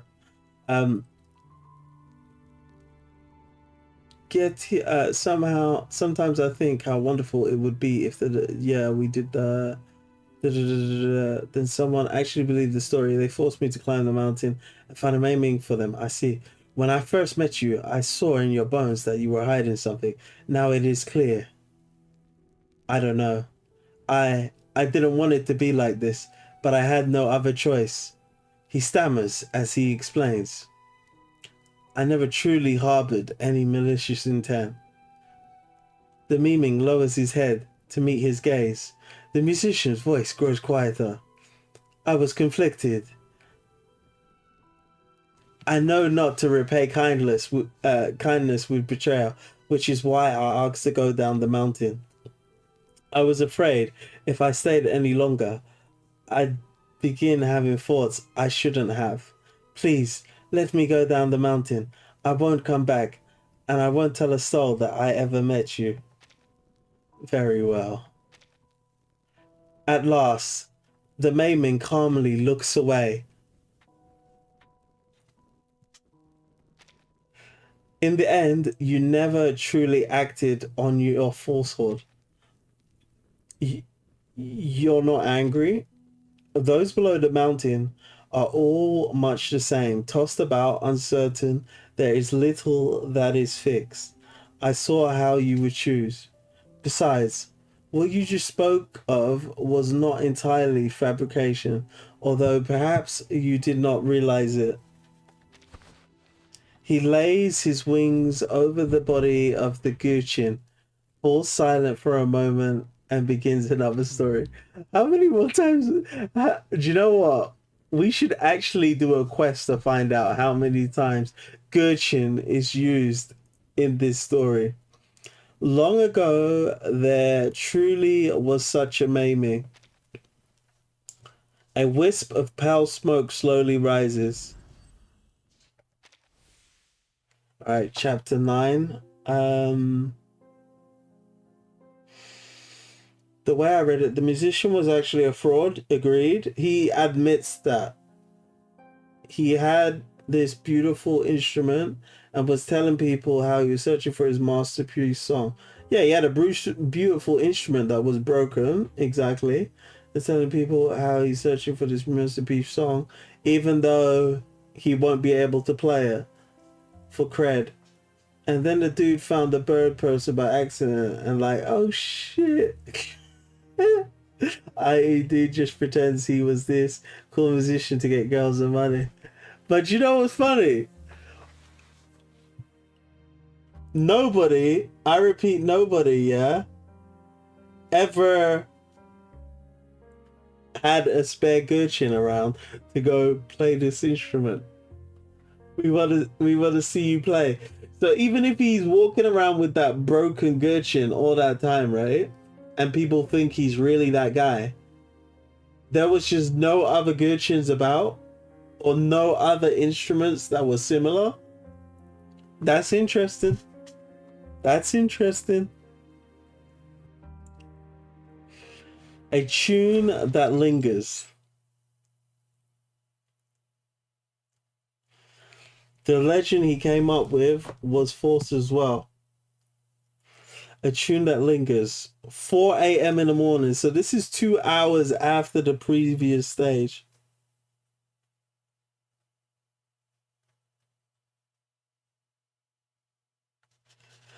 The legend he came up with was false as well. And Getian's like, nah, man, legend was true. So many freaking twists and completely no point to it.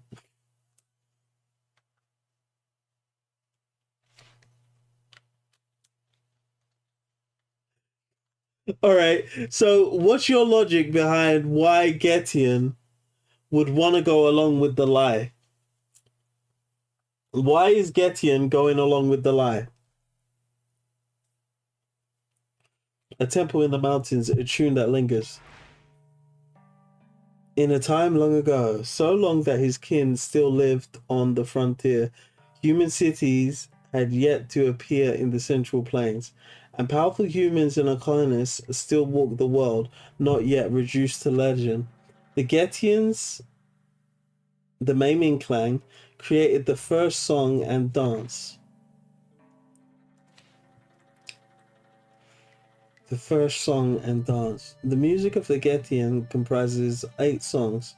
Carry the people, the swallow, nourish the green, raise the 5 grains, honor the way, exalt the divine, trust the earth's virtue, and bring all things to fullness. So they have 8 songs. From that point on, countless Maimings bore the gift of music. This is a new song in the background as well.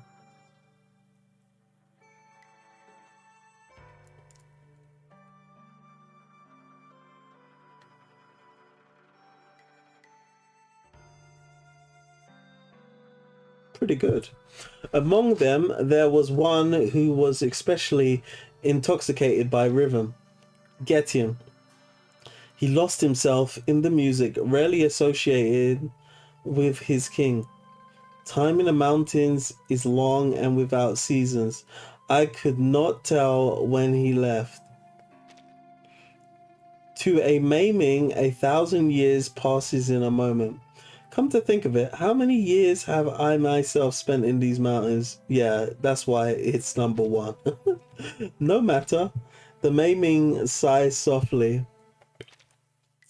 For such a lifespan as his, 1,000 years in a single moment were nigh on the same. To me, it is the same. Due to your decision, you've grown more confused. More confused. Yeah, I am friggin' confused by the story, to be honest.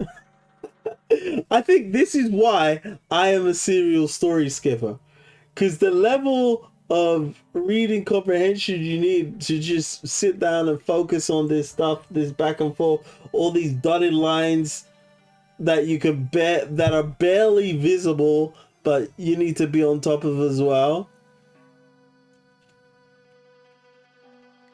So that's a solely narrative decision. Narrative. Getian's looking for why his dead people died and what had driven them to leave the mountain. Yeah, we know that much. So he hears there's this guy searching for a long lost birds people song and comes to visit.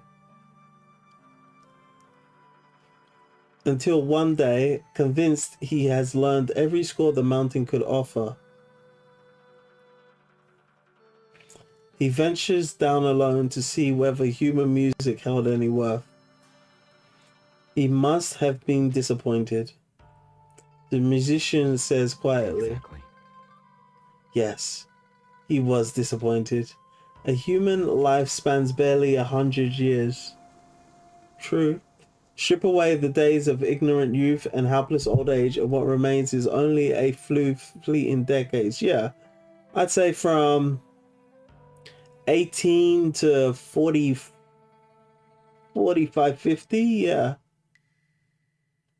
So you got a good 3 decades, really. And most people aren't even lucky to have that, because that's assuming you have a pretty full life. Like most people, they might not even hit 40, might not even hit 50. And this is only until recently, like, you know, 200 to 300 years ago, is very unlikely you would get past 35. Just due to diseases. Like, you could literally die on the toilet back in the day. Like, if you went to the toilet too many times because you had the runs, what's it called? Dysentery. Yeah, if you got dysentery, you would literally be dead.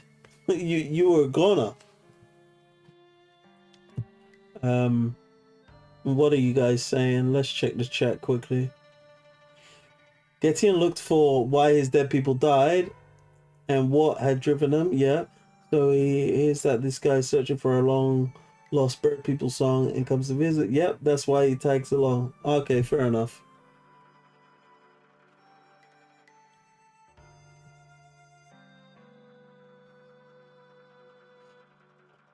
Yes, he was. Nice little summary. That's literally.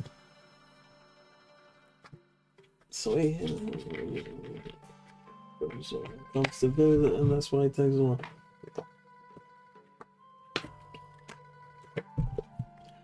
But this guy's a fraud, right? So he's still searching for a song, knowing full well he can't play that song. And that if he should ever find said song,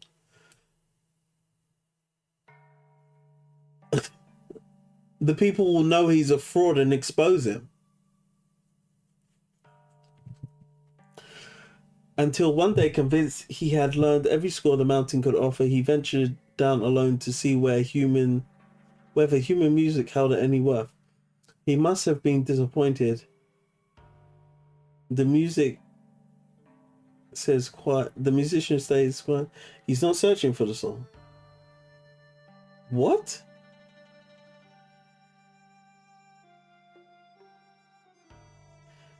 So he hears there's this guy searching for a long...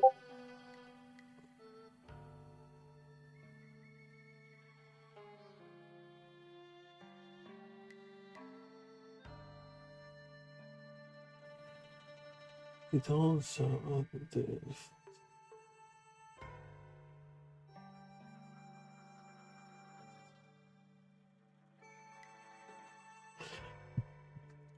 Alright, I'm gonna continue. He must have been disappointed. The musician says quietly, yes, he was disappointed. A human lifespan, barely 100 years, strips away the days of... Yeah, we've done this. Within that time, one must still endure the difficulties of worldly affairs and endless hardships, a struggle simply to survive. Time that can truly be devoted to oneself is scarce. Even if one pours their entire life into music, it can never be compared to the Mei-Mings with their incredible lifespan. They keep talking about the Mei-Mings' incredible lifespan. Just how long is this lifespan? Like, how long has Getian been alive? And how much life does he have left to live? And in terms of this lifespan, Why do you lose it once you leave the mountain? And what happens if you leave the mountain but then you go back to the top of the mountain? Does that take away from your full lifespan, or does that time you spent away from the mountain replenish once you get back to the mountain? I don't understand how this works. And how does his immortality fare against the method of longevity and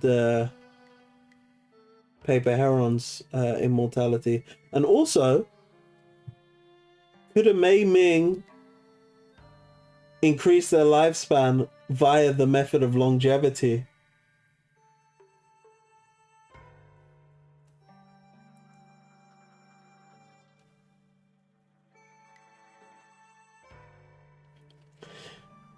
He's not searching for the song. He told some other dude, forced him to go to the mountain to search. Okay, like dude got caught in his lies. That's the twist.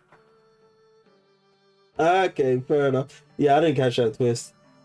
That die on the toilet comment reminded me of the Erfurt latrine disaster. I've never heard about that. Wait, let me look that up. Erfurt latrine disaster. Apparently a floor collapsed and like 60 nobles fell into the cesspit below and drowned in it. Ugh! No, that's disgusting. Oh, that's disgusting. In 1184, over... Wait, hold on. In 1184, over 60 nobles in Erfurt, Germany, tragically died when the floor of a building collapsed into a latrine cesspit during a royal assembly. Overview of the event. The Erfurt latrine disaster occurred on 26th of July, 1184 in the German city of Erfurt, part of the Holy Roman Empire at the time. Approximately 60 local nobles perished when the floor of a two-story building gave way under their combined weight. This building was not designed to have that many people in it, plunging them into the cesspit below. Some victims drowned in human waste, whilst others were injured in the collapse. King Henry VI, who convened the meeting, survived unharmed. Ooh, maybe it was done on purpose. Maybe it was done on purpose. Was there a reason for Henry to get rid of them? Did he get their lands back when they died? The disaster took place during a Hoftag, or court day, called by Henry VI, then 18 years old, to mediate a long-standing land dispute between Landgraves Louis III of Thuringia and Archbishop Conrad of Mainz. This feud had intensified following the defeat of Henry the Lion, prompting the young king to interrupt his military campaign to resolve the conflict. The assembly included nobles, bishops, members of Henry's court, and prominent citizens of Erfurt. Okay, so it doesn't look like he probably did that intentionally. It was just a really bad mishap. Yo, that's pretty intriguing. Thanks for letting me know about that. Sources indicate the meeting had held on the upper floor of the building. Yo, that's crazy. That's crazy. They built their buildings a lot better than after that. Yo, oh, that's disgusting though. Oh, what a way to go. Oh no, that's oh, that's a way to go. That is an absolute oh. They literally died with a mouthful of shit. Ugh, oh, that's disgusting.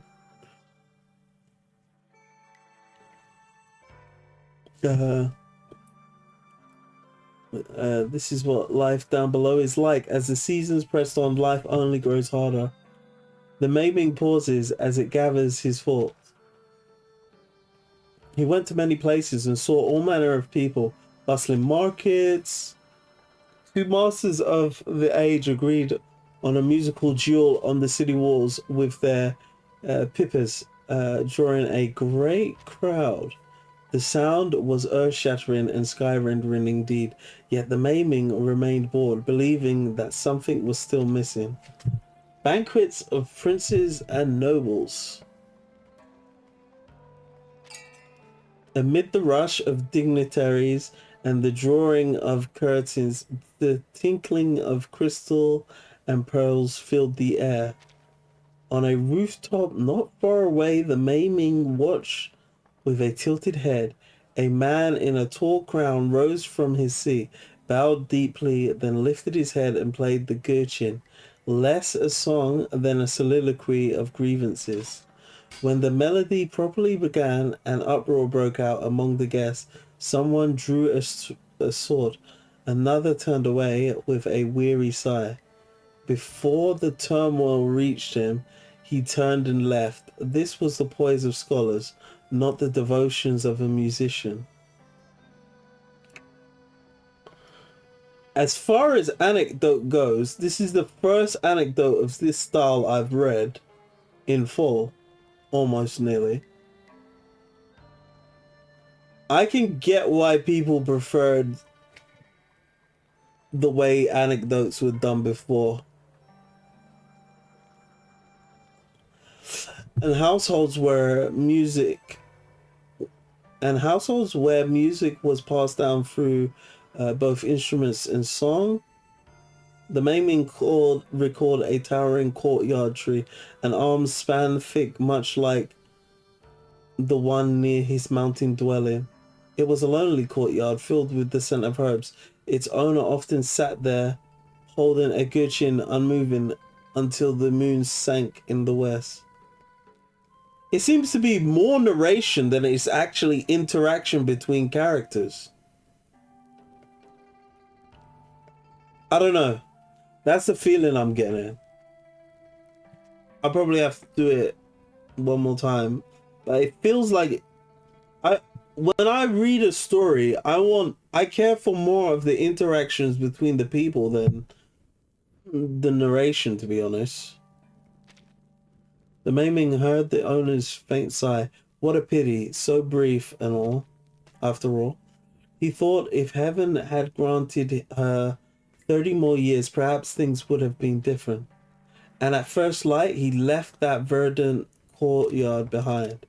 A light breeze passes, and the candle flame suddenly wavers, bringing the musician back to his senses. You mean he never altered a human bone? He murmurs. Of course, immortals have their own affairs. Why would they concern themselves with the lives of mortals? Exactly. They're chilling at the top of the mountain. This was not the case. Years later, the Maiming resolved to return to the mountains, feeling his worldly travel were finished, only to encounter a torrential downpour that covered the lands in darkness and turned plains into rivers. So he stayed one day longer, and now it's raining. It was a sunny day at the start, and now the clouds have come out and it started raining.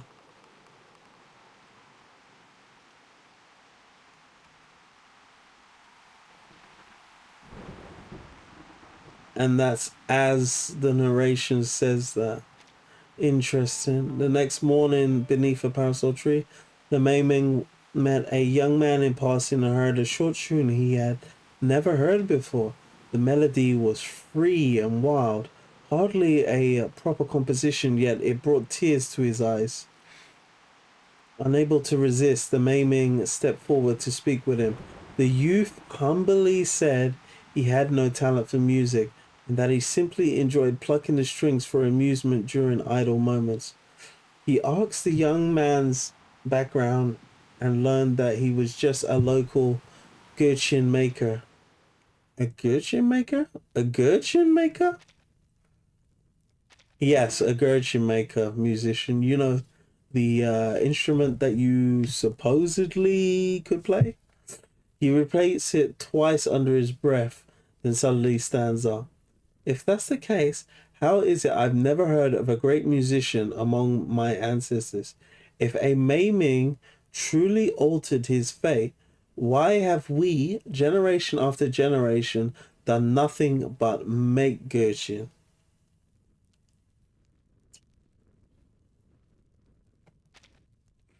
Because it was just a simple tune, utterly unremarkable.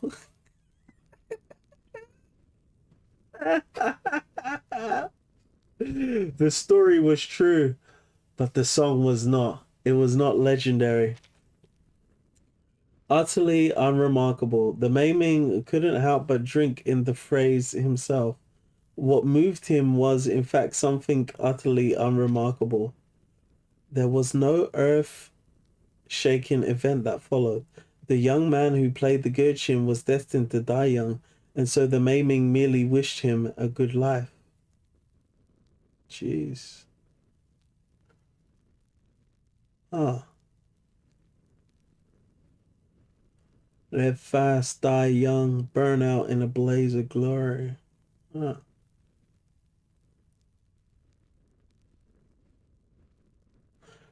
They made sure his last moments on earth were spent doing what he loved. Huh. And all his desires came true. That was all. Exactly, yeah. They made him feel like the man before his time was done. The Mei-Ming are pretty nice people. Well, nice... What's the word I'm looking for? Entities. Yeah. They're very compassionate. Very compassionate. So why would they choose to commit suicide? Ah. Maybe they just got fed up with life. Maybe it relates with what Paper Heron was saying with that being immortal isn't everything, and that it becomes a curse after a long while. And maybe they just decided, you know what, we're fed up with living. Let's just go and commit suicide.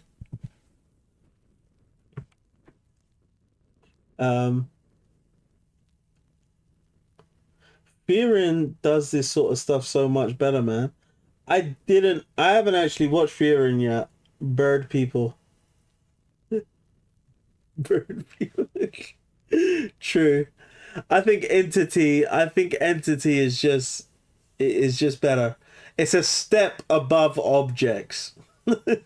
I was gonna use the word objects, but I was like, nah, that's a bit too abstract. Entities, yeah, entities is probably the best term. I don't know. Bird people's just sounds. It sounds a little disrespectful. You know, it just sounds a bit disrespectful for the Mei-Mengs, and all his desires came true. That was all, but he still can't believe it. The music that drew an immortal's favor was nothing more than a casual trifle he himself could produce on a whim. Exactly. The legend was not that there was a legendary song. The legend was that the legend even lasted in the first place because it was a fraud. So the fraud who tells a story of being a musician but is actually a fraud is chasing after a story of a song that is actually a fraud. This whole anecdote is full of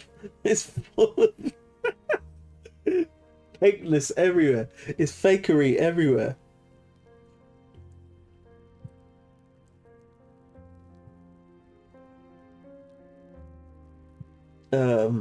It might probably be worth it to check Getian's prequel story from 1.6 for the bird people's info.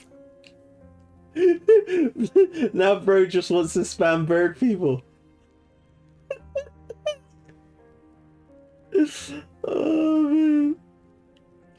You mean we had made a derogatory term for a fictional species? Oh man, I'm so getting cancelled over this.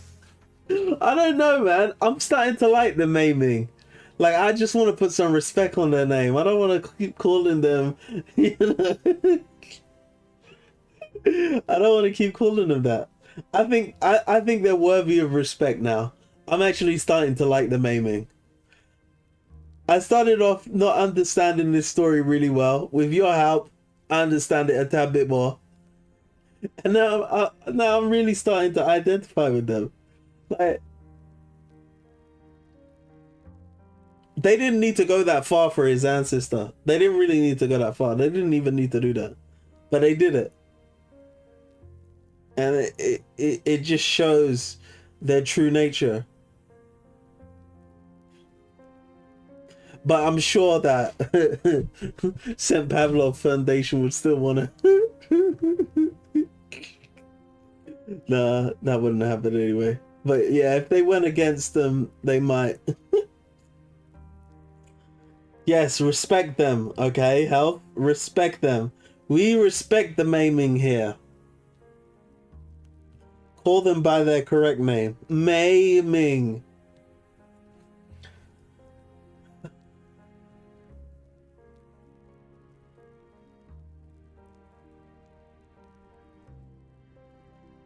There was nothing more than if it was that simple from the beginning, then what was the point of all these fabricated achievements? Getian gives no immediate answer. Instead, he lifts a wing slightly, and the broken Getian, once treasured, now tossed away, floats into the air. The dust is wiped away and it is turned over, as if by an unseen hand, revealing the instrument's goose feet on the underside. Neither metal nor jade, they are made of some material that gleams with a soft luster in the candlelight.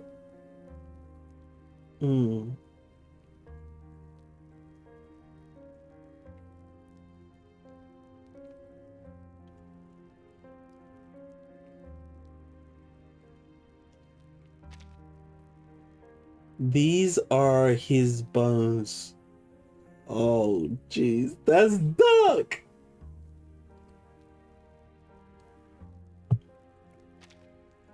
The maiming left his remains to his friend, who fashioned them into a gherkin.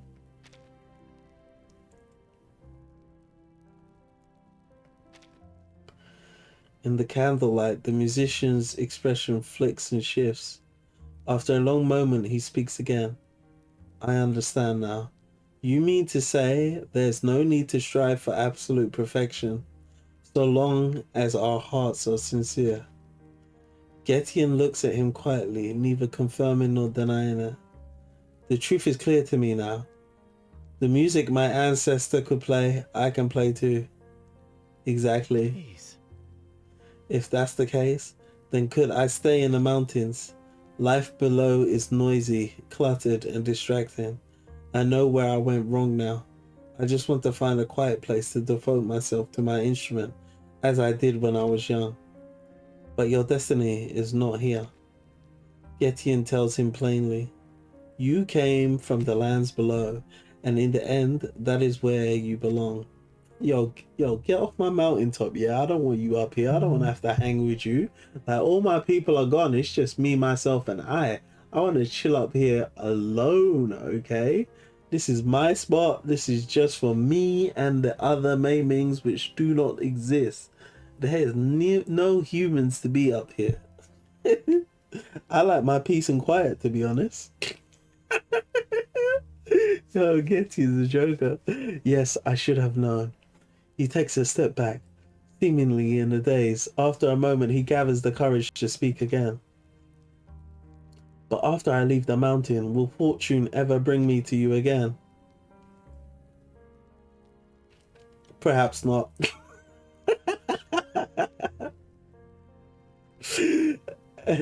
As you can see, the path of the Maimings was cut off centuries ago.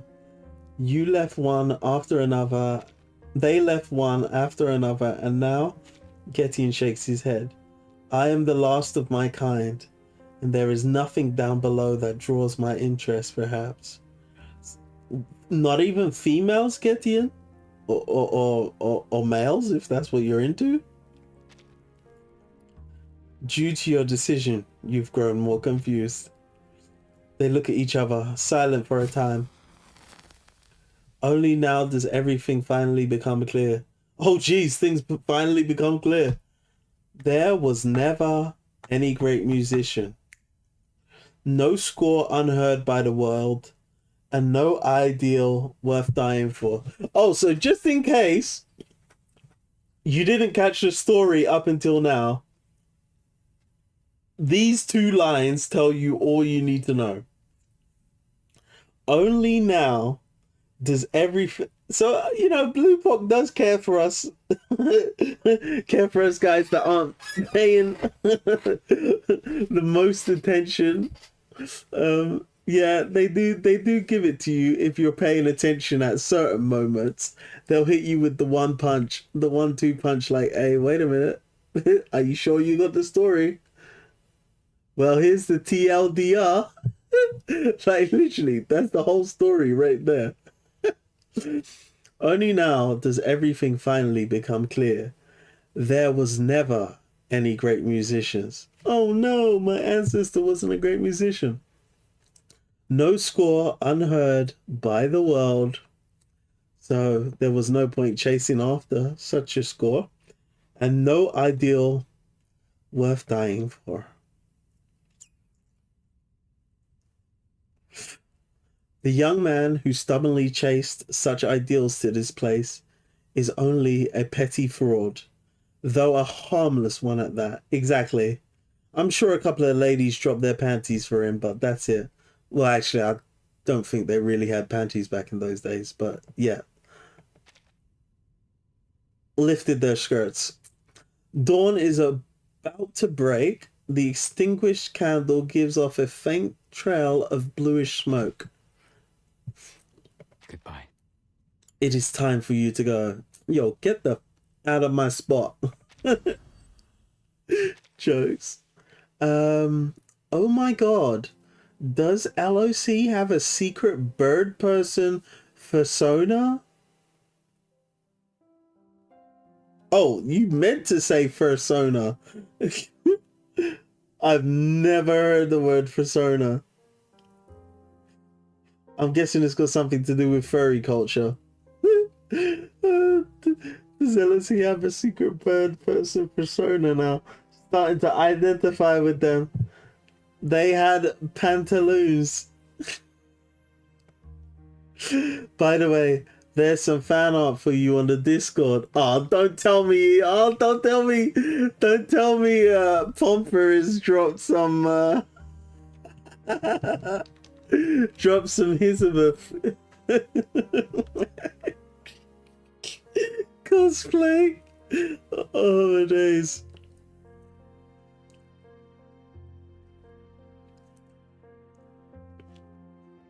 Alright guys, we're almost there. It's the final chapter. The Long River, stage 10. Just gonna get a sip of water. Oh.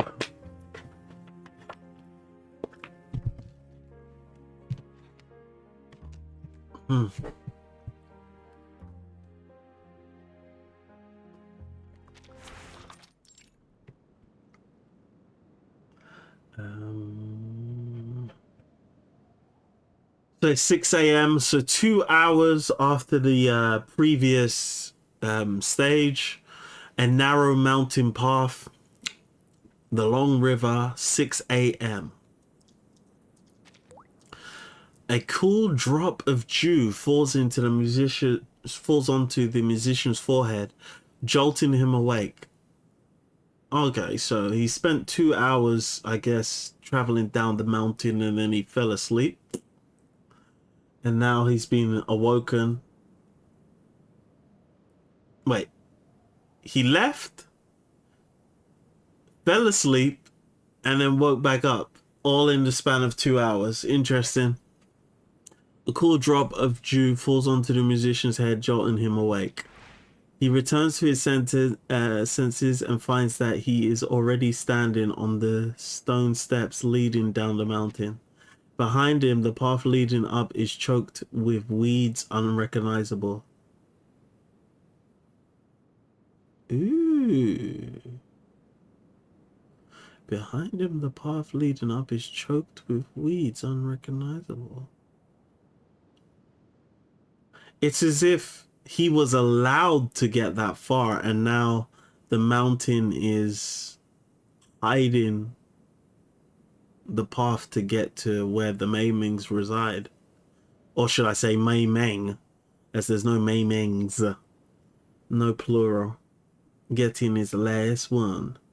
The Maiming he spoke with is nowhere to be seen. Could it be that it was all just a dream? He feels the weight of his broken Getian still resting on his back. He stands there quietly for a while, then turns to face the lush foliage of the mountain path and begins speaking to no one in particular. I will go down and find somewhere peaceful to stay a while. I heard of a place nearby called Pay City. Yeah, you're going to be paying, alright? Beyond royal authority, where both Arcanus and human live. Okay, so they found a way to live together as one in ancient times. But in modern times, there seems to be a lot more drama going on. The musician pauses. From now on, I'll continue to study this instrument. Before that, though, if I may have such fortune, I'd like to hear the piece my ancestor once played. Just play whatever you can, it'll probably even be it. He hesitates, holding his breath while he waits. Oh, is that the sound? There is only the sound of wind rustling the tree and grass. Because this is a new sound in the background.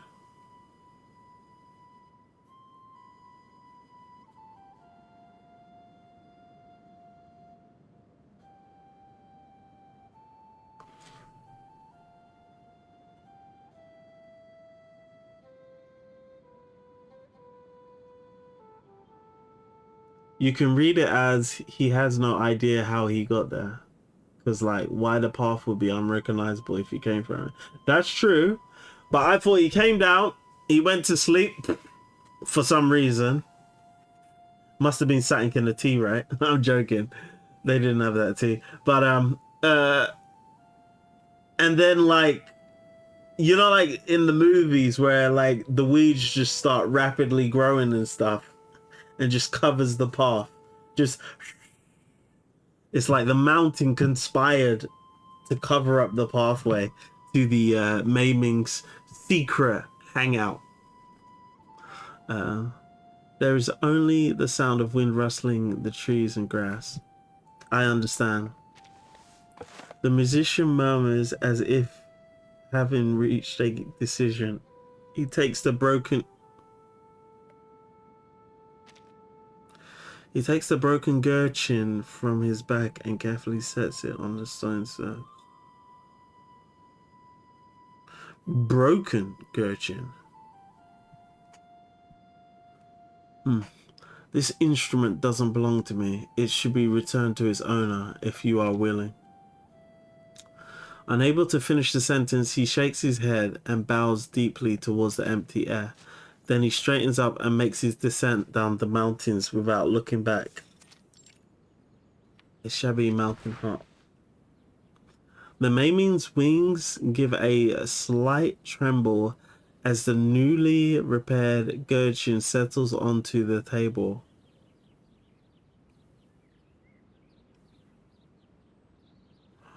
The fracture has been properly mended with an arcane skill, leaving behind only a faint seam.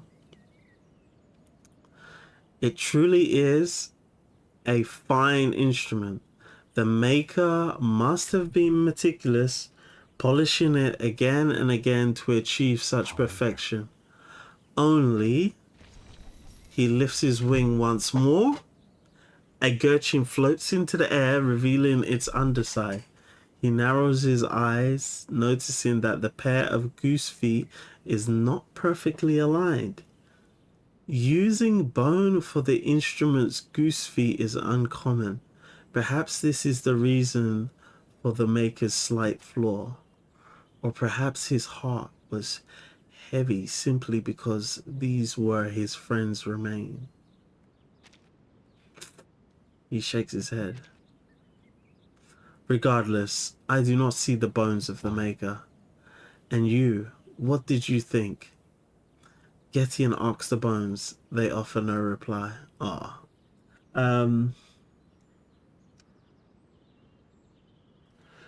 It could actually be that he broke it on purpose so that he doesn't have to play and expose he's a fraud. That's true. He's like, oh man, I'd really love to show you how good of a musician I am, but do you know what? My instrument's broken. I'm surprised that he hasn't come across someone with a Getian though. Oh jeez, they got me saying Getian. He lets out an almost imperceptible sigh. Left with no answer, he uses his imagination instead. Many, many years ago, on a spring night, a Maiming quietly descended the mountains with no word to his kin. He traversed mountains that seemed endless, crossed rivers that zigzagged and intertwined, past human villages from which came the barks of dogs and the crows of roosters. Like the divine birds of legend, he flew 99,000 miles, yet he flew higher than the mountains where immortals dwelled, and farther than the crimson clouds that topped the peaks. Even the heaviest dew could not dampen his wings.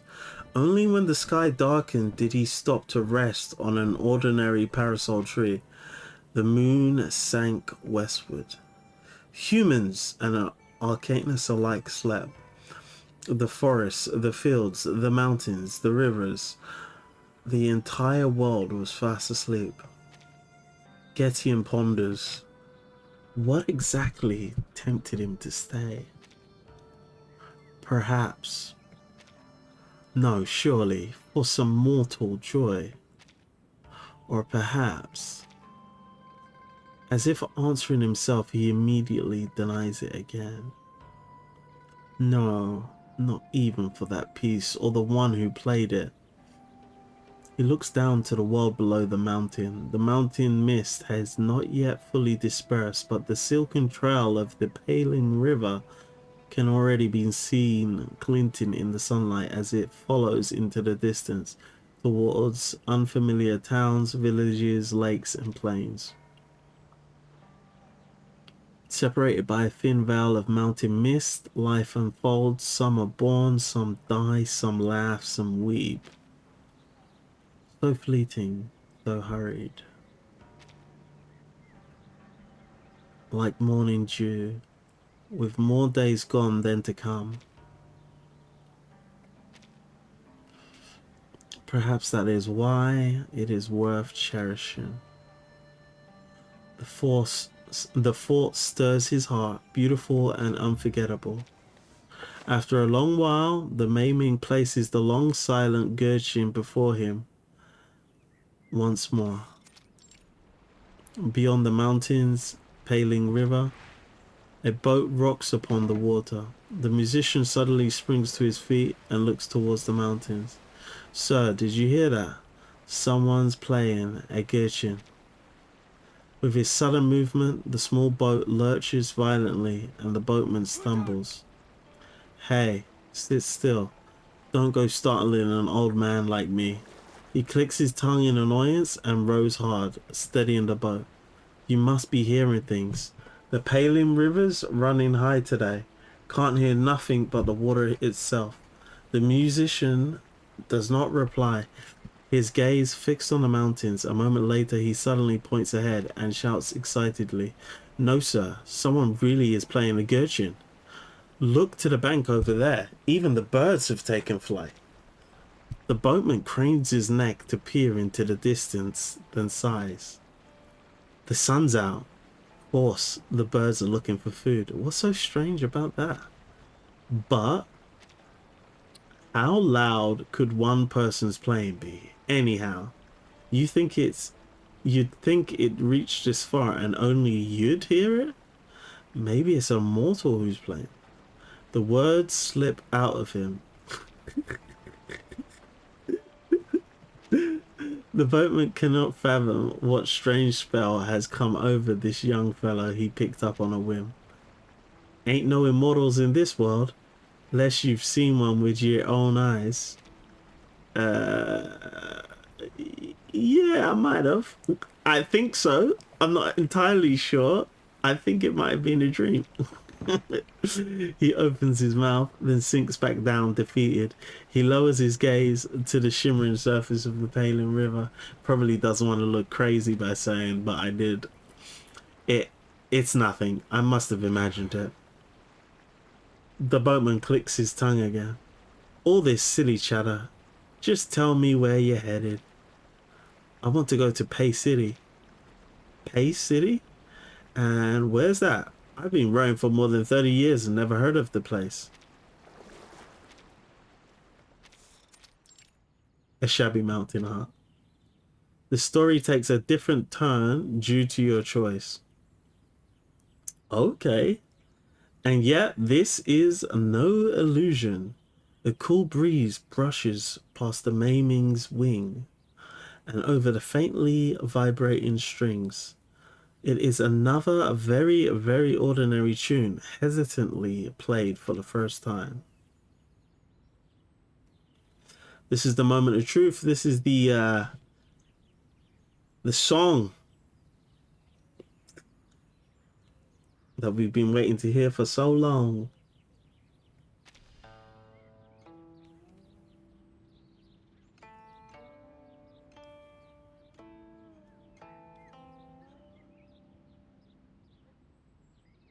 Is that it? Oh man. And it's over, guys. It's over. That's the song.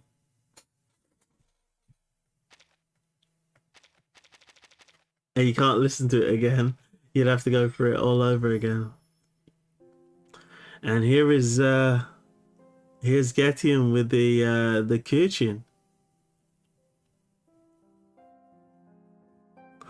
Chilling in the mountains with those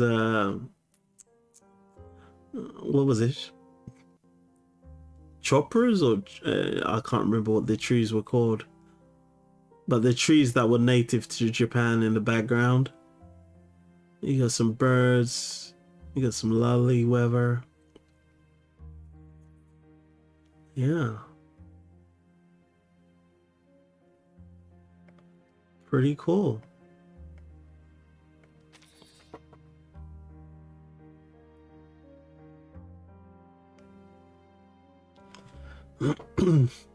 This ending is getting milked for all it's worth. It's like the story's over, bro. Chill. But the writers just can't let go of the characters. Yo. We need to keep it going. So that would be the ending too. I wonder if the dialogue changes if you go for ending 1. Wait, hold on a minute. Let me check this quickly. So on level 2,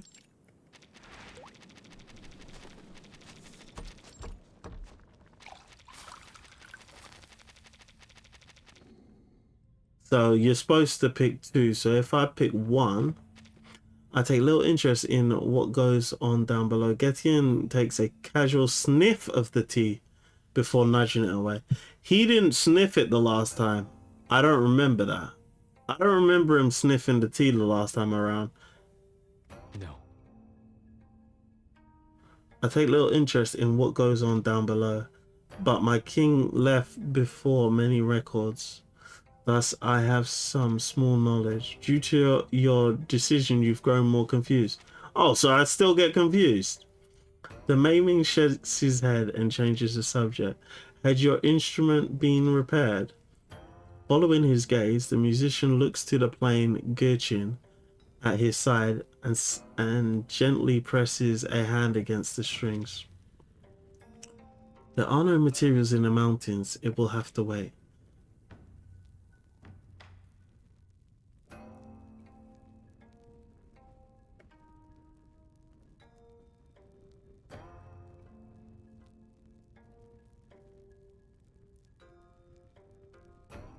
A lamentable shame. I had hoped to play something for you. Pay it no mind, your bones have healed well. I dare say your departure from this mountain is approaching. So, yeah, I think you're right about that. Dude's like, oh yeah, it's such a shame the instrument is broken, but I would love to have played for you. Yes. He stares absently at the wavering candlelight crack. In the silence, the lonely wick flickers and crackles. The faint sound startles the musician, returning him from his momentary stupor. He immediately smiles and turns towards Getian. I've imposed for too long. Should I stay any longer, I fear I've been overstepping. Yeah, we've read this. The mountains are pleasant, but they are not where I belong. When I arrived, the river was still frozen. But spring has lightly arrived in the lands below by now, and the flowers along the Palin River should be bloom. If I leave now and catch the east wind along the river, I might still make it back before summer, perhaps even in time to ice a woodcutter for a fine piece of parasol wood.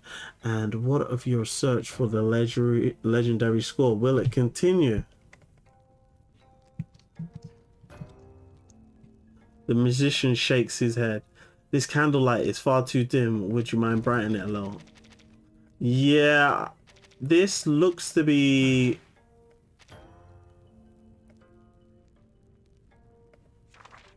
Yeah, the text seems to be pretty much the same now. So it was just a small part of the story that was changed. And then... 3, yeah. Do you know what? Let me do 1 as well.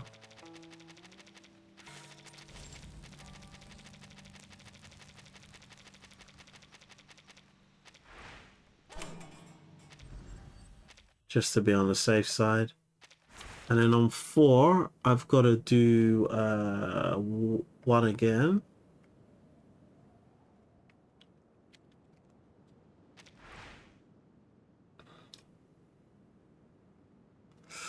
On the early spring night. Alright, let's get to the choice. The last maiming to descend the mountain in memory. Yeah, because we picked the first maiming, I remember. Some were quiet and reserved. One had a favorite camphor tree. Yeah, that's it. Camphor tree. On moonlit nights, Getian would see him standing silently on the highest branch, wings outstretched. Getian assumed he likely wouldn't leave. And others were excessively curious. I knew one who would bring back all manners of human oddities from the land below, oddities that would enrapture him day and night. Passing by his dwellings, Getian had thought to himself, sooner or later, due to your decision, you've grown more confused. And some maimings were mischievous and fond of pranks. Okay, so up until... So this is literally all of the text that gets added when you change your decision. Just between the decision... and this bit here, then it goes back to normal text, which you can see in the other story as well. One such bird loved to laugh. Getian couldn't recall his face, only his cackling when he startled his kin by suddenly flying up from below a cliff. Yeah, we've read all of this part. It was just that little bit that was new. All right, 5, yeah, 6. So we're going to pick 2 here.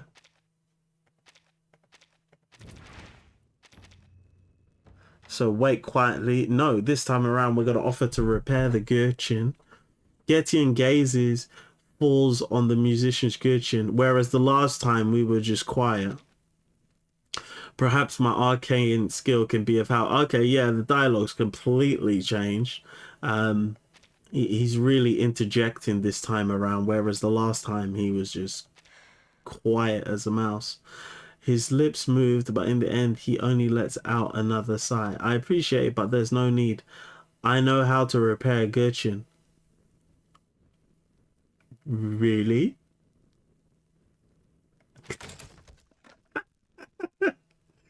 Oh, jeez. He unfastens the Getian and throws it to the ground. It lands with a heavy thud. Please believe me, I have no ill intent. Okay.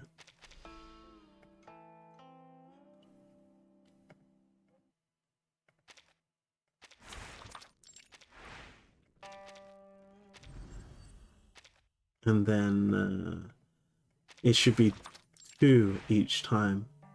So time in the mountain is long and without seasons. I could not tell when he left. To a maiming, 1,000 years passes in a moment. That's the option we chose last time. Now this time we're going to go to come to think of it.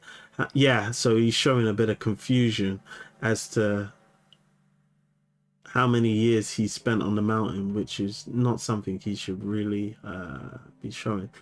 The thought startles the bird. He turns his head and flutters his feathers a few times as if to brush it away. Yet the doubt does not drift away with the feathers' dust. Instead, it clings like those irritating falling fruits that grow wild in the mountains, catching and sticking to you before you know it. The maiming sighs softly. In any case, the maiming's dedication to music was only natural, until one day, convinced he had learned every score the mountain could offer, he ventured down alone to see whether human music held any worth. He must have been disappointed, the musician says quietly. Yes, he was disappointed. A human life spans barely 100 years. Strip away the... Okay. So we already jumped into the normal story, and it didn't give us that little message that said we were getting more confused or something. It just literally jumped into the old story, and whereas I was going to be picking 1 here again, we are going to pick 2 again. So, but after I leave the mountain, will fortune ever bring me to you again? Perhaps not, was what we chose last time, but we're going to go with I do not know this time around. The maiming thinks, there is nothing down below that draws my interest, yet my kin from the story had not thought of descending the mountain either. As time passes, perhaps my thoughts will change. They look at each other silent for a time. Only now does everything finally become clear. There was never any great... Okay, so that's gone back to normal. And if you see, we won't have gotten the ending... the first ending yet, so we still need to go to level 10 and play the tune in order to get it.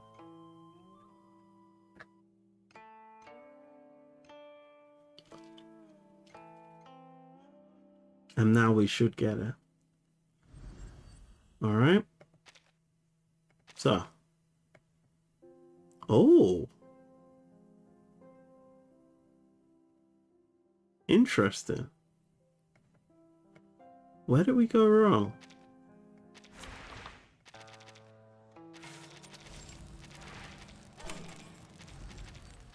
One.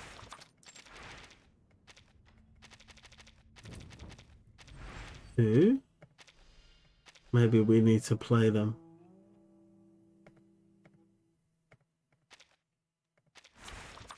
Four. 5. Because I did play them on my video. I thought you'd be able to get by without it. 6.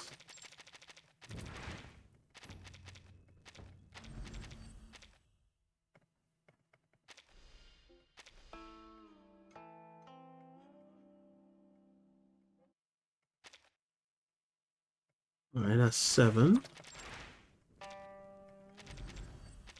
Now this is exactly as I did it on my video, just using the first option each and every time.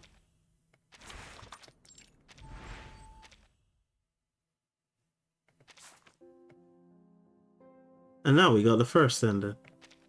Okay, so yeah, make sure you've chosen, yeah, just on the QR code in the bottom right, just follow the instructions in the video. It looks like what I thought might work didn't actually work. I thought if you chose the options that were in opposition to what you chose for their second ending, it would work.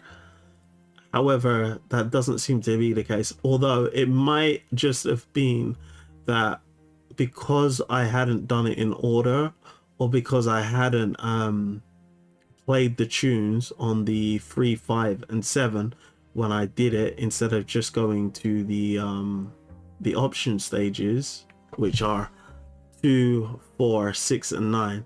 That might have been what the issue was. Okay guys, but as long as you go through the instructions that I included on the video on the QR code in the bottom right hand corner, you should get, well, you will get both endings. I know that for a fact because I've done it. But I tried to mix things up on this stream and realized, do you know what? It doesn't work that way, buddy. It doesn't work that way, buddy.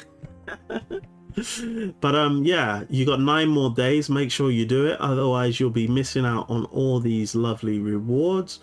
Psycube is not really too beneficial, to be honest. Don't waste any of your ascension for Psycube materials, as you're not going to be using it, to be honest. Save your greed, to be honest. It's not worth spending 5 greed on this 5-star Psycube, as you've got a much better 6-star Psycube in the 3rd commitment, which is Lopera Psycube, to use on Getian. Okay guys, but that is going to be Getian's Anecdote all wrapped up now, and I'm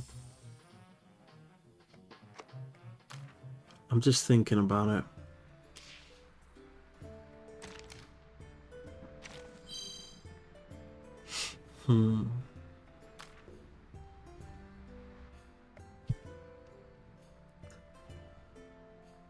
All right.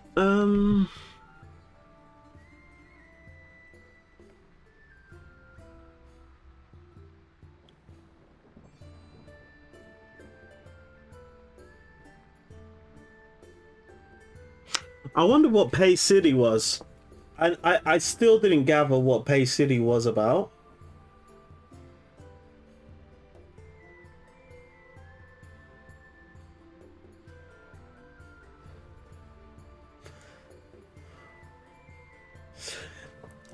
It's a pretty good story about a man who finds himself, who had been living a life for the longest while, and then he was ready to move on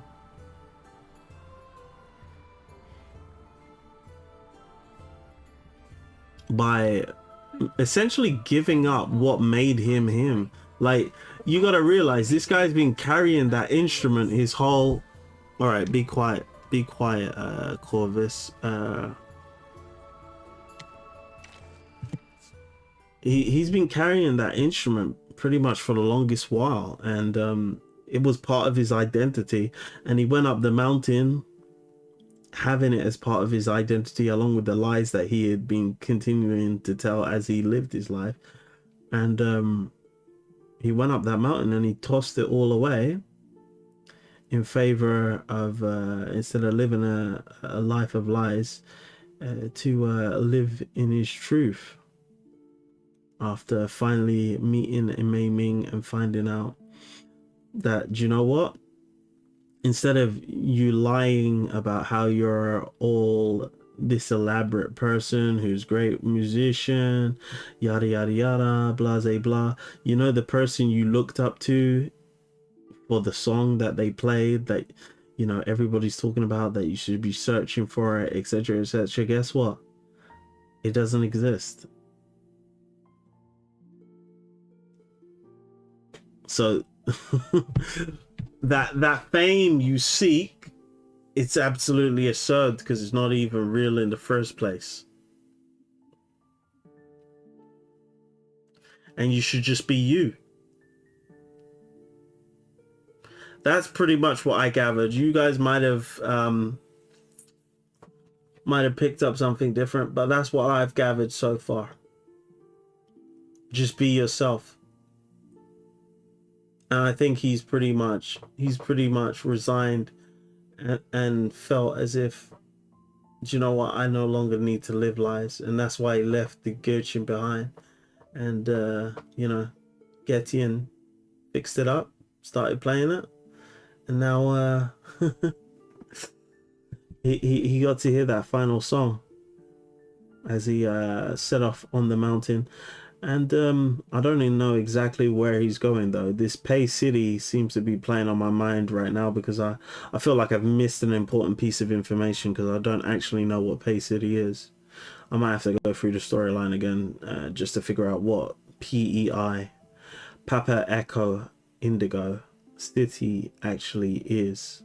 Maybe I'll Google it or put it on Reddit and see if I can get the correct answer. But yeah, that's gonna bug me otherwise.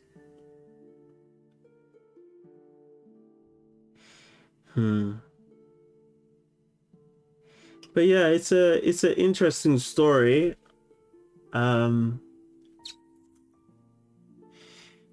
But we still have some unanswered questions. We don't know why the Maiming left the mountain. My current assumption is that they left the mountain because they got fed up with immortality. Because a big thing in version 3.4 story was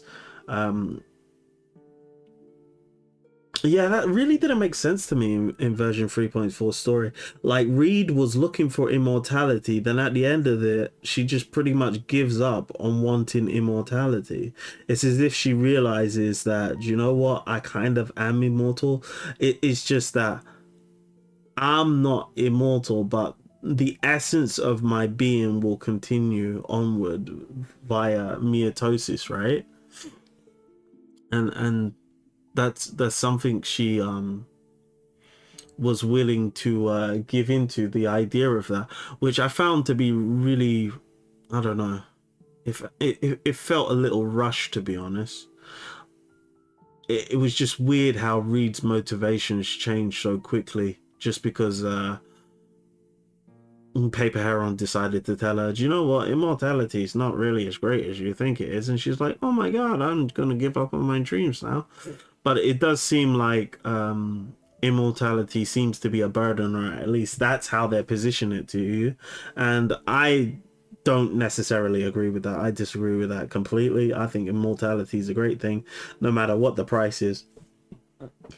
But maybe it's something to do with that as to why the other Maimings decided to leave the mountaintops. But unless I made another mistake whilst reading through this storyline, which may have happened. My reading comprehension can be pretty bad sometimes. All right, guys, give me a break. I am the serial story skipper for a reason. But I don't think there was a clear motive as to why they left the mountaintop, unless it was to go and seek out human music, and they realized, you know what, human music is so great, and then they forgot to go back to the mountaintop. They just loved it, or maybe they just enjoyed human women too much.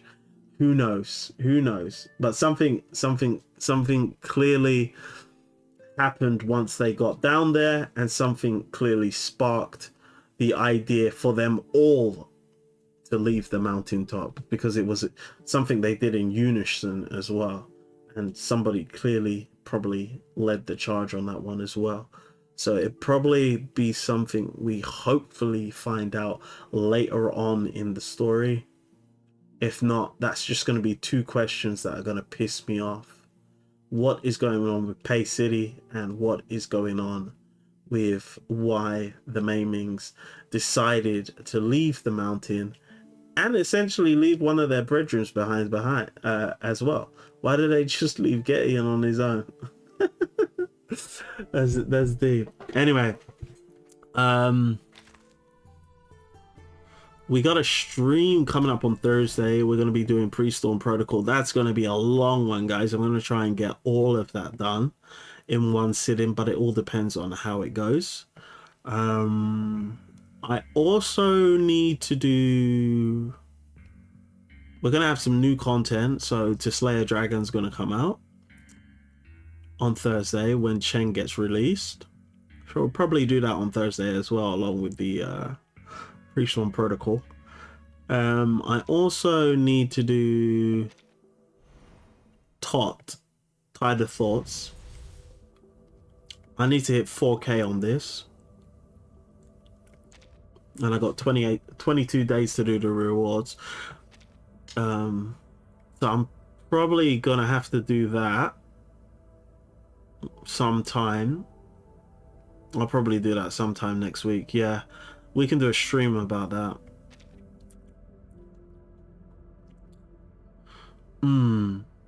Yeah, so we'll probably do the Cheng side quest stream next week. We'll probably do that for Tuesday's stream. We'll do Cheng side quest. So we'll do Pre-Storm Protocol. Yeah, we'll probably do Cheng side quest next week, Thursday. We do Pre-Storm Protocol this Thursday, and maybe if there's overflow, we'll do it on Tuesday. All right, guys. Let's see what you guys are saying. What's your thought on that story, by the way? Yeah, that's literally my thoughts, dude. That's what I'm thinking about it. I do think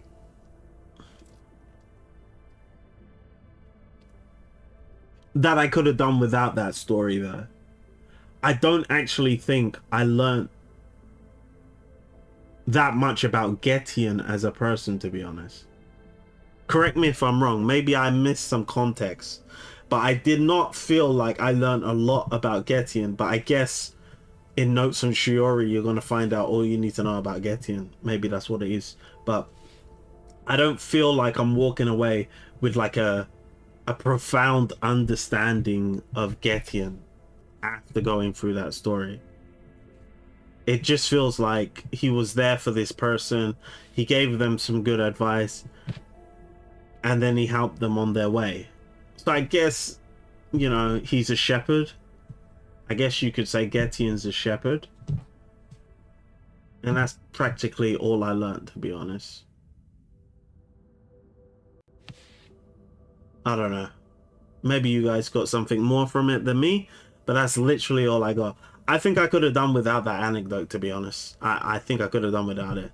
Like, I didn't really learn a lot about him that makes me think, oh my days, Getian's such a great character, etc., etc. What else are you saying? And on that Discord fan art, Pay City is where 1.6 story takes place with you. Okay, fair enough. So basically, this anecdote happens before the events of 1.6. Okay. 1.6 probably has most of the relevant lore that, or Getian's description in character profile.